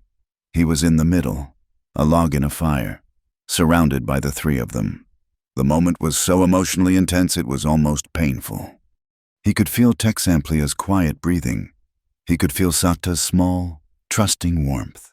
He could feel Nalin's rigid, protective, and finally, present, energy. No one spoke.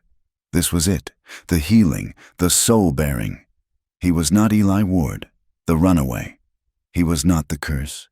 He was, finally, their sacred husband.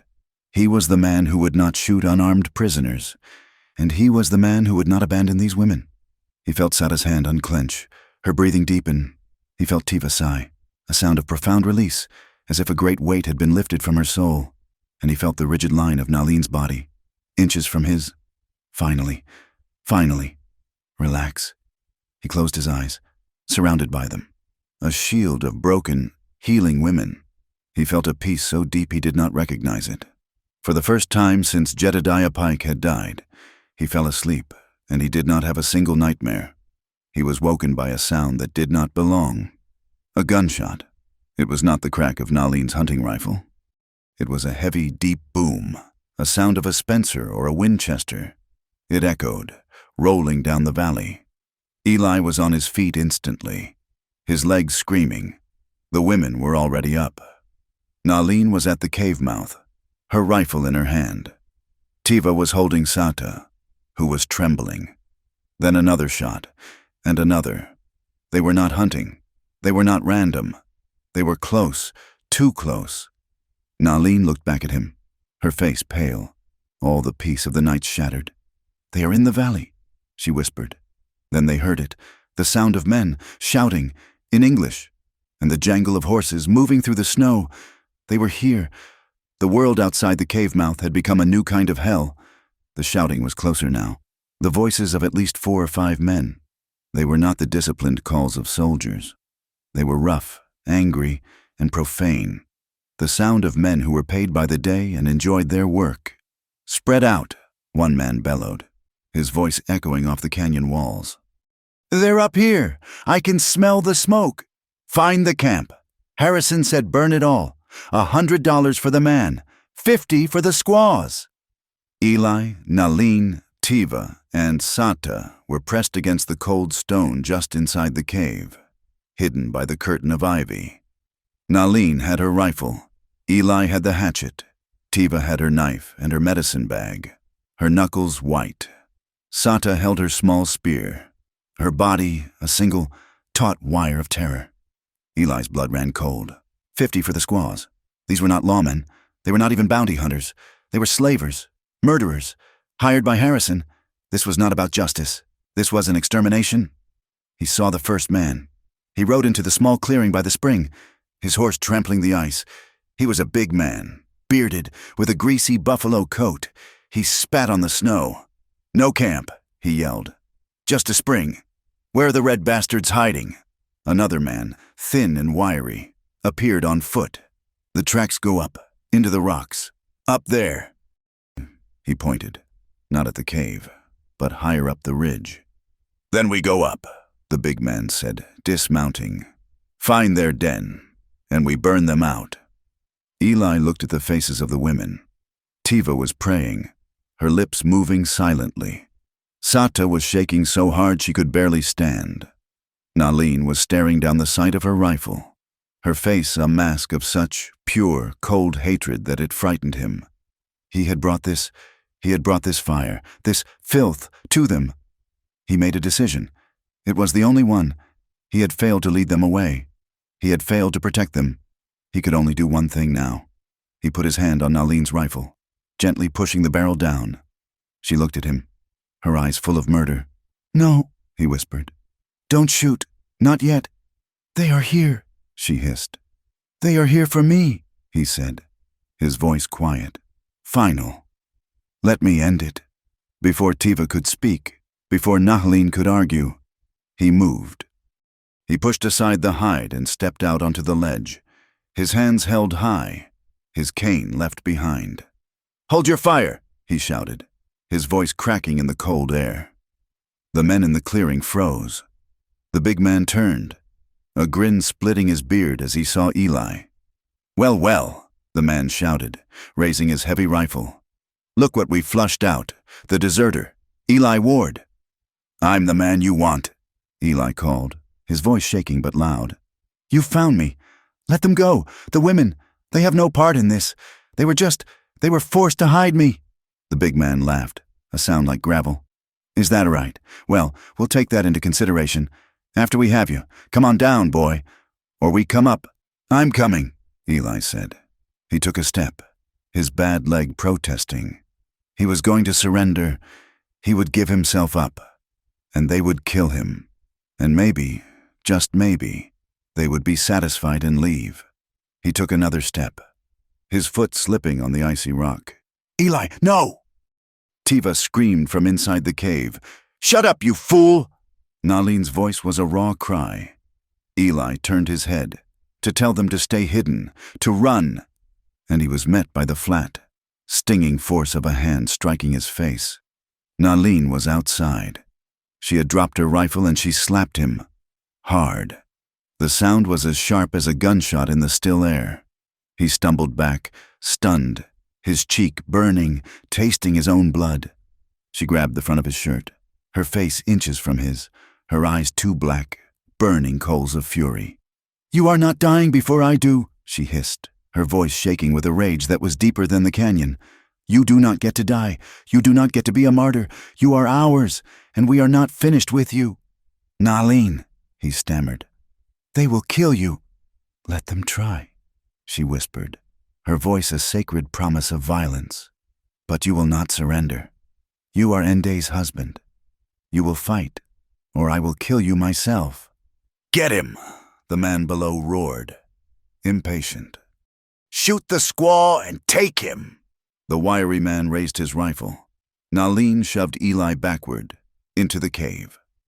A bullet splintered the rock where he had been standing, the sound a sharp ping followed by the roar of the gun.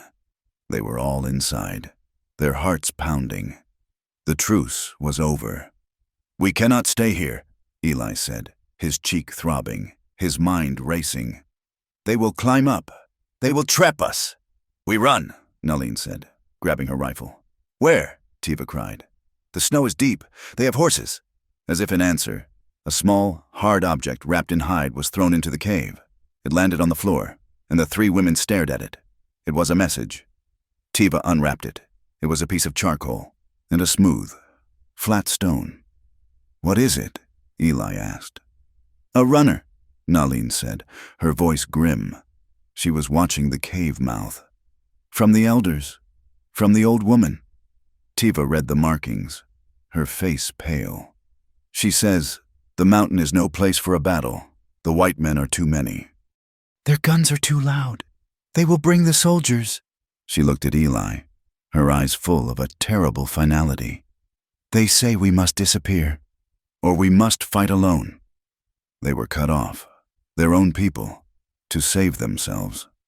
We're abandoning them. They were on their own. "Then we do not fight," Eli said, his mind working, the fear being replaced by a cold, clear purpose. "Not here. We run." "We cannot outrun them," Naleen said. "We do not have to?" Eli said. He looked at the three of them, the hunter, the healer, the ghost. "We just have to be smarter. They are loud. They are clumsy. They do not know this mountain. We do." A new plan began to form, born of desperation and the terrain itself. "Naleen," he said, his voice now a low, sharp command that surprised them all. "The high paths, the goat tracks. Where do they go?" "They go to the ridge," she said, "above the valley. But they are narrow, dangerous. Good, Eli said. Tiva, the rocks. Are there places that are unstable? Tiva thought for a second. Yes, the high pass, the one we call the Widowmaker. The spring thaw, the rocks are loose. A loud noise, a rock slide, Eli finished. He looked at Sata. And you are quiet. Can you move without being seen? Sata just stared at him, but her hand tightened on her spear. Good, Eli said again. Here is the plan. We do not run from them. We lead them. He grabbed a piece of charcoal and began to draw on the flat cave floor. We cannot beat 5 men with 1 rifle, he said, his voice low and urgent. But we can beat them with this. He tapped the rock. The mountain. The plan was desperate, and it was deadly. They would not run. They would lead. They would use the terrain, the narrow canyons, the rock slides, to funnel the gunmen into a trap. They would lead them to the Widowmaker. We leave, Eli said. Now, out the back. The cave, their home, their prison, had a second, smaller opening, a chimney of rock that led to a high ledge, barely wide enough for a single person. It was a what-if escape, a place only the women knew. Sata, Eli ordered. You go first. You are the quietest. Be our eyes, Nalin. You are last. You have the rifle. You will watch our retreat. Tiva, you are with me. They moved. Sata, her fear replaced by a cold, silent focus, slipped into the chimney and was gone. Tiva, her medicine bag tied to her back, followed. Eli, his leg of fiery protest, used his arms and his one good leg to pull himself up the rough stone. Last came Nalin, her rifle slung over her back, her eyes on the cave mouth, which was now filled with shouting as the men began their climb. They were on the high ledge, 1,000 feet above the valley floor, the wind tearing at them. They are coming, Nalin said, her voice tight. 4 of them. 1 stayed with the horses. 4 is better than 5, Eli panted, the cold air burning his lungs. Sata, he called, and the girl appeared from behind a rock. He pointed. The path, the Widowmaker, lead us. She nodded, and they began to move. It was not a run. It was a climb, a desperate, agonizing scramble over ice-slicked rock and through waist-deep drifts. Eli's leg was a torment. He fell. He got up. He fell again. Tiva stayed with him, her hand on his back, steadying him. I am too slow, he gasped, the pain making him sick. You are not, Tiva said, her voice firm. You are a rock. Now move. Behind them, they could hear the men, cursing, slipping. They're following, the wiry man's voice echoed. I see them, up on the ridge. A shot rang out, the bullet whining off the rock far to their left. They are clumsy, Nalin said, her voice full of contempt. They are shooting at shadows. They reached the pass. It was a narrow canyon, a split in the mountain, barely 10 feet wide. On one side, the rock wall was a sheet of ice. On the other, it was a high, crumbling wall of scree and boulders, held in place by snow and wishful thinking. This is it, Tiva whispered, her face pale. Good, Eli said, leaning against the rock, his body trembling with exhaustion. Now, we set the trap. The plan was simple. They would lure the men into the canyon, and then they would bring the mountain down. Nalin, Eli said, find a place, high, where you can see. We need a distraction, something to make them stop, right in the middle. She nodded, her eyes sharp. I know a place. Sata, you are with me and Tiva. We're going to climb. We need to be above the scree. We need to find the trigger. The trigger? Tiva asked. The one rock, Eli said, his eyes on the loose wall. That holds the rest. We will push it, and the mountain will do the rest. They split up. Nalin, with her rifle, climbed like a spider up the icy wall to a small, hidden nook. Eli, Tiva, and Sakta began the perilous climb up the loose scree. Every step was a prayer. A dislodged pebble could start the slide too soon, or warn the men. They were 200 feet above the canyon floor when Eli saw it. A large boulder, a keystone, perched precariously. "There," he whispered. They could hear the men entering the canyon below. "Damn this cold," the big man's voice echoed. "Where did they go?" "They're in here," the wiry man said. "The tracks lead right in. We've got them. They're trapped." Eli smiled, a grim, cold smile. "He's right," he whispered to Tiva. "We've got them." They waited. The three of them, Eli, Tiva, and Sata, put their shoulders to the rock. It was cold, heavy. It would not budge. "They are in the middle," Eli whispered, his heart hammering. "Now, Nalin." Tiva prayed, as if she had heard. A shot cracked from the high ledge. It was not aimed at the men. It was aimed at the rock wall behind them, at the entrance to the canyon. A large chunk of ice and rock exploded, blocking the path they had just come. "What the hell?" the big man roared. Turning, "It's a trap! Shoot her!" the wiry man screamed, raising his rifle at the puff of smoke from Nalin's ledge. "Now!" Eli yelled. He, Tiva, and Sata threw their entire weight against the boulder. It teetered. It groaned. And then it fell. It did not fall alone. It took its neighbors, and they took theirs. The sound was not a sound. It was a force, a deafening, rolling, grinding roar that was the mountain itself, waking up a wall of rock, ice and snow, 1,000,000 tons of it. Fell into the narrow canyon. Eli, Tiva, and Sata clung to the good rock. The dust and snow so thick they could not breathe, could not see. The roar lasted for 30 seconds. And then, silence. A silence more profound, more final than the noise.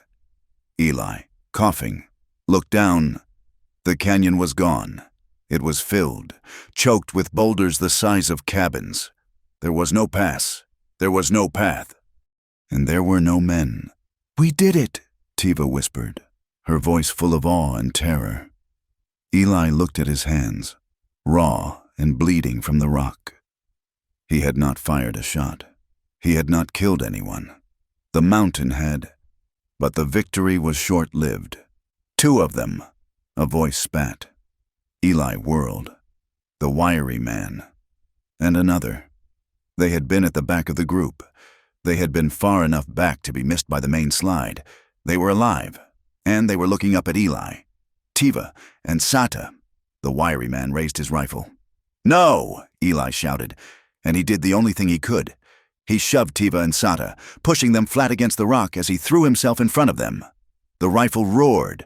Eli felt a sharp, burning sting, a punch to his side, but he felt another.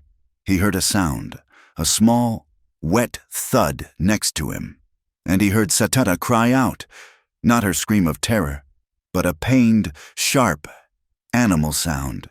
He looked. The man had fired twice.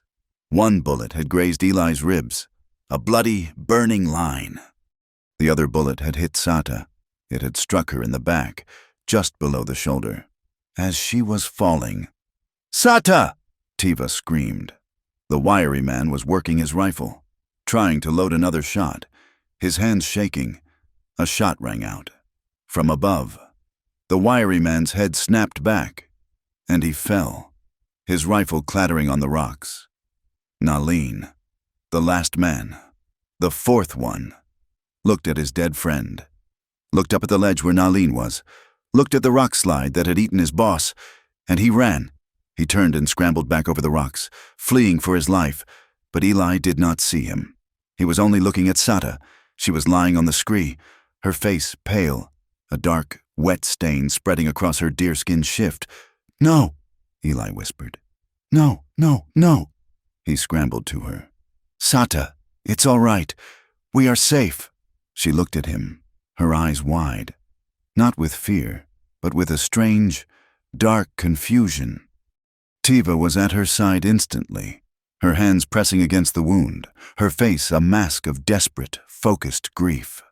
"It is bad," Tiva whispered, her voice breaking. "It is deep. Oh, spirits, it is deep.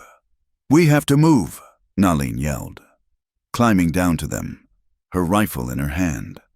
"The last one. He will go to the horses. He will get the 5th man. They will come back, or they will go for more. We can't move her," Eli said, his voice raw. "We have to," Nalin said, her face grim. "We die here, or we run. Tiva, can you stop it?" Tiva was packing the wound with moss from her bag, her hands covered in blood. "I can slow it, but she is bleeding inside. I can feel it." Eli looked at Sata. Her skin was already turning a pale, waxy gray. "I will carry her," he said. He sheathed his hatchet.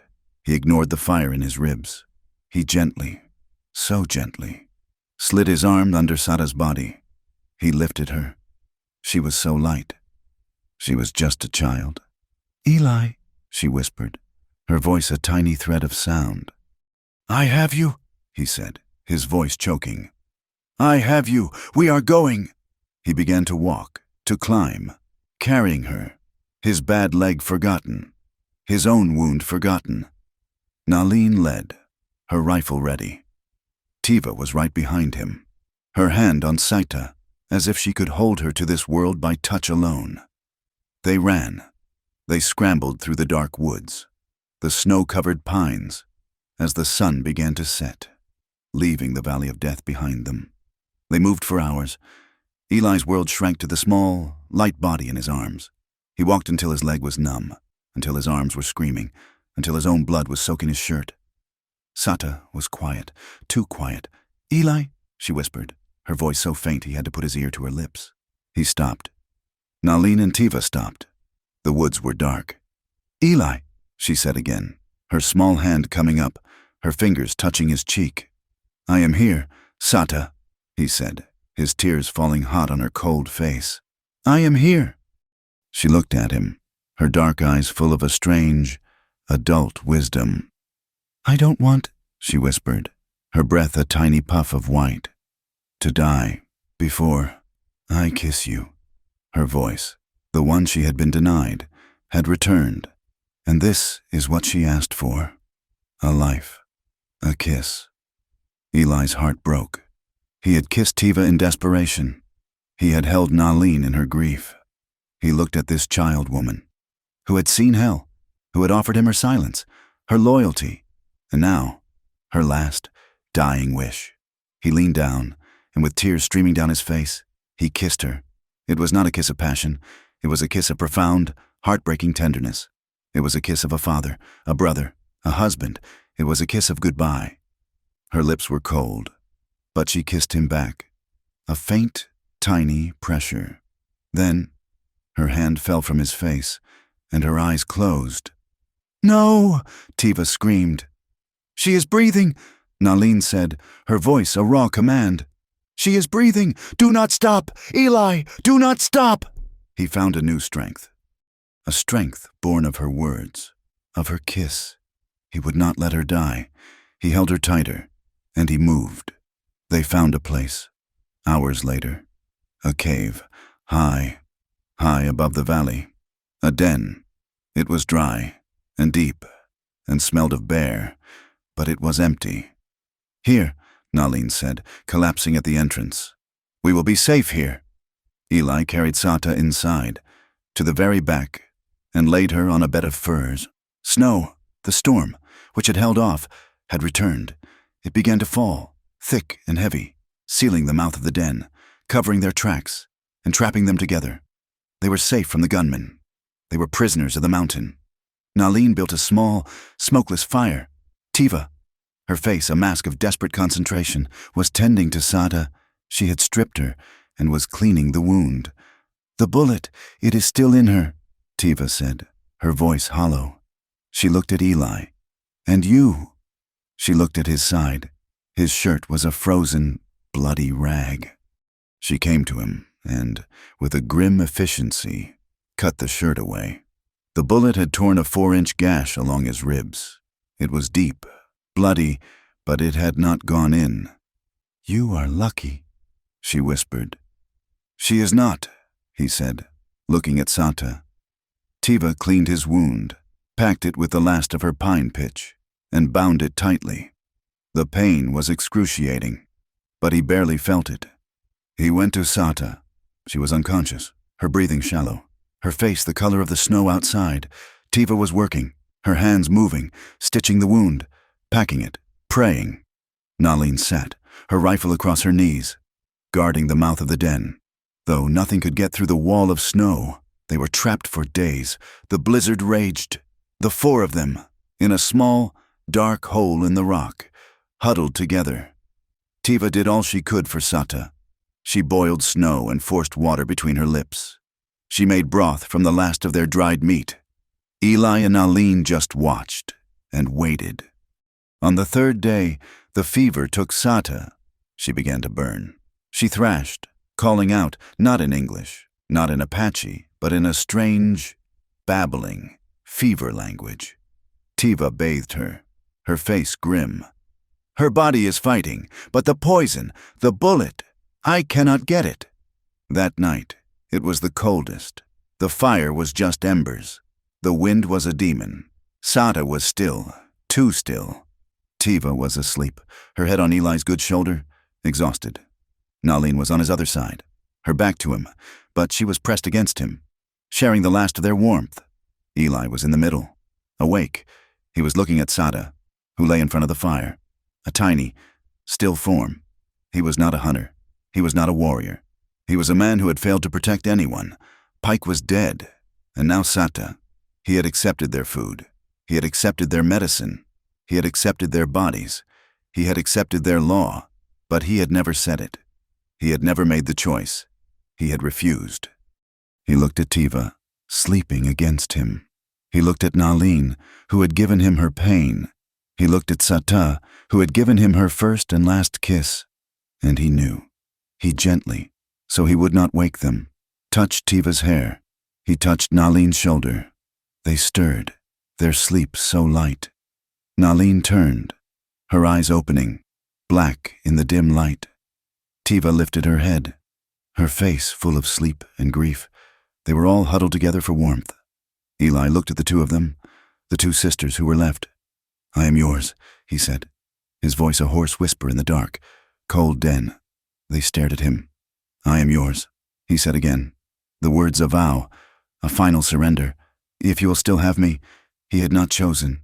He had been chosen, by the river, by the law, by the kiss, by the blood. But now, he was choosing back. Tiva's eyes filled with tears. She did not say anything. She just leaned her head back on his shoulder, her hand coming up to cover his. Nalin, the hard one, the woman of stone, looked at him for a long, long time. Then she let out a breath, a slow, shuddering sigh that was the end of a lifetime of fighting. She did not move her body. She did not press against him, but she reached her hand back, her strong, calloused hunter's hand, and she found his. She laced her fingers with his, in the silence of the bear den. As the storm raged outside and death waited in the corner, the sacred marriage was sealed. Spring came, not as a celebration, but as a slow, painful argument with the snow. The blizzard in the high mountains lasted for 10 days, a white and howling siege that kept them pinned in the bear den.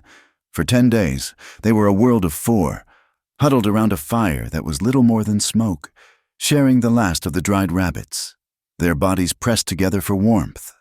And in those 10 days, Sata lived. She did not wake. She lay in a deep, feverish sleep, her life held by a single, thin thread. Tiva never left her. She dripped water between her cracked lips. She bathed her burning face with snow. She whispered the old prayers, the songs of healing, her voice a low, constant hum in the darkness. Eli and Nalin simply existed, a silent, unmoving guard. They were bound by the vow he had made, a family forged in a blizzard, waiting to see if their youngest would be taken from them. On the 11th day, the storm broke. A single weak shaft of sunlight pierced the opening of the den, and Sata's eyes opened. She was weak. She was a skeleton, but she was alive. The fever was gone. Tiva wept, a sound of pure, unbridled relief, her head falling onto Eli's chest. He held her. Nalin, her face like stone, went to Sata and, with a hand that was surprisingly gentle, touched her forehead. She is cool, Nalin whispered. The spirit has decided. The bullet was still in her. It would be a part of her forever, a piece of that day, a piece of that violence, buried in her back. But she had survived. When the snow had melted enough to walk, they left the den. Sata could not walk. Eli, his own rib wound a tight, fiery line, made a travois. He pulled her, his new wife, his daughter, his charge, down from the high rocks. Her recovery was slow. When she finally tried to stand, her leg buckled. The bullet had done more than just take her blood. It had damaged the nerves. She would walk, but with a limp. It was a permanent, rolling gait, a physical reminder of the rock slide and the rifle. She would never again move like a shadow. She would carry the mountain with her, but she was alive. She was here. They could not return to the old cave. It was a place of ghosts, a place marked by violence. The bounty hunter who had fled, the fifth man who had waited by the horses. They would be long gone, but the story would remain. That valley was now a place on a map for men like them. "We go deeper," Eli said. And this time it was not a question or a suggestion. It was the decision of a husband. "We go where the horses cannot follow." Nalin nodded. "I know a place, high up, where my grandmother's people used to summer. The white men have never seen it. It has water. It has sun. They traveled for a week. It was a migration." Eli and Nalin hunted, their one rifle and his hatchet. Tiva and Saita, who now leaned on a cane Eli had carved for her, foraged. They moved as a single unit, a small, weary but unbreakable band. The valley was a miracle. It was a high, hidden bowl in the mountains, protected on three sides by sheer granite cliffs. A stream, fed by the high snows, ran through it. The southern face was open to the sun, and the floor was rich with good, black earth. "Here," Nalin said, dropping her pack. "Here we will build." And they worked. The spring was a season of labor. Eli, his leg now just a dull ache, his ribs healing, found a strength he did not know he possessed. He was no longer a cowboy. He was a builder. He cut pine, and he hauled stone. They did not build a white man's cabin. They did not build an Apache wickiup. They built a home. It was made of rock and timber, dug into the side of the hill, its roof covered in earth and grass, so that, from above, it was invisible. It was strong, like Eli. It was hidden, like Nalin. It was warm, like Tiva. And it was a sanctuary. For Sata, it had one room, a large fire pit, and 4 sleeping platforms, built of pine and fir. They were, for the first time, truly home. The summer was peaceful. They were isolated, 1,000 miles from the world of reservations, soldiers and bounty men. Eli's past, his old life, seemed as distant as the moon. His skin turned a deep brown. He learned the rhythm of the mountain. He learned to be quiet. He learned to listen. Not with his ears, but with his whole body. As they did, the peace was broken. Not by a gunshot, but by a polite, hesitant call. "Eli! Eli Ward!" Eli was checking a snare line by the stream. He froze. The voice was English. It was a woman's voice, and it was a voice from his past. He stood. Nalin was at the house in an instant, her rifle in her hands, her eyes scanning the rocks. Tiva and Sakta were shadows at the door. A woman stepped out from the trees. She was white. She was young, in her early 20s, wearing a practical riding skirt and a traveler's dusty hat. Her face was pale, her eyes wide. Eli's hatchet fell from his hand. "Sarah," he breathed. It was Sarah Pike, Jedediah's daughter. She stared at him, at his long hair, his deerskin leggings, his beard. She stared at the scar on his face from Nalin's first warning. "My God," she whispered. "It is you. I was told. A bounty hunter came back to town, half mad. He said a cowboy was living with the Apache, that the mountain had eaten his men. I had to see." "Sarah, what are you doing here?" he said, his voice rough. "It is not safe." "I came to find you." "Eli," she said, her eyes filling with tears. "I came to bring you home." She rushed to him, and he held her for a second. A strange, awkward embrace. He was holding a ghost. "Home," he said. "It's over," she said, pulling back, her face full of a bright, urgent news. "It's finally over. I did it, Eli. For my father, I took what you told me, what you saw, and I found another man. A quartermaster Brogan had cheated. We went to a territorial judge. We had proof. She was talking fast, the words tumbling out. And Brogan, oh, Eli, he's dead. He was in a saloon in Tucson, drunk and bragging. He got in a fight with one of his own men over a card game, and the man shot him. He's dead. Eli, Harrison's contracts are all void.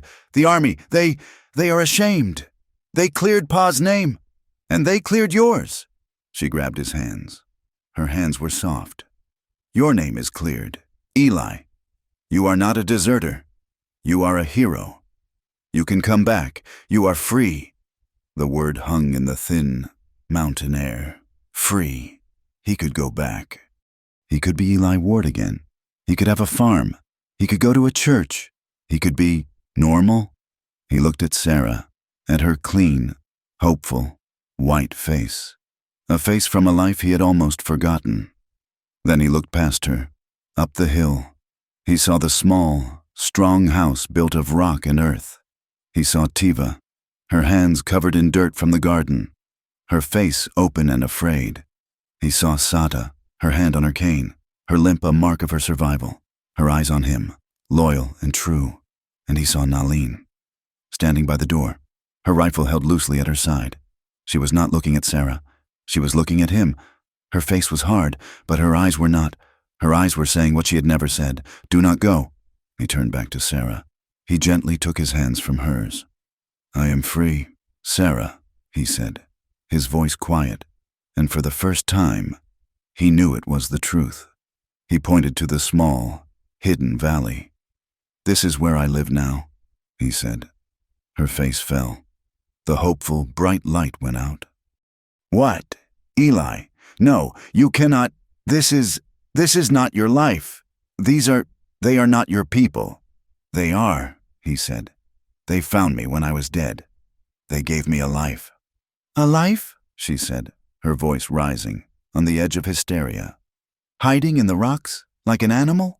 My father died so that men like Brogan could not win. He died for the law. You are turning your back on him, on everything we fought for. No, Sarah, Eli said, his voice gentle. I am not turning my back on the law.